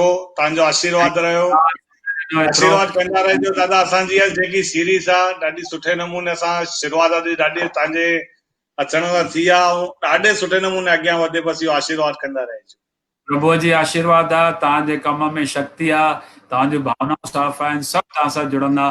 तव्हां जेको तव्हांजे मन में मुक़ाम जोड़ियो आहे ओसिताईं पहुचंदा। 100 खनि सीरीज़ ठाहींदा न 100 माण्हुनि जी। आशीर्वाद कजो, सेंचुरी पक्को पूरी कंदासीं। चलो ठीक है, थैंक यू। थैंक यू दादा, thank U once again for coming. Thank you to all the viewers also for watching the show. And मां वापस हिकिड़ो भेरो रिक्वेस्ट कंदसि सभिनी व्यूअर्स खे कि प्लीज़ असांजो जेको शो आहे हिनखे वधीक खां वधीक शेयर कयो, जंहिंसां असांखे बि मोटिवेशन मिले कुझु नयो कंटेंट तव्हां लाइ खणी अचण लाइ। Thank you so much once again for coming to the show. जय झूलेलाल।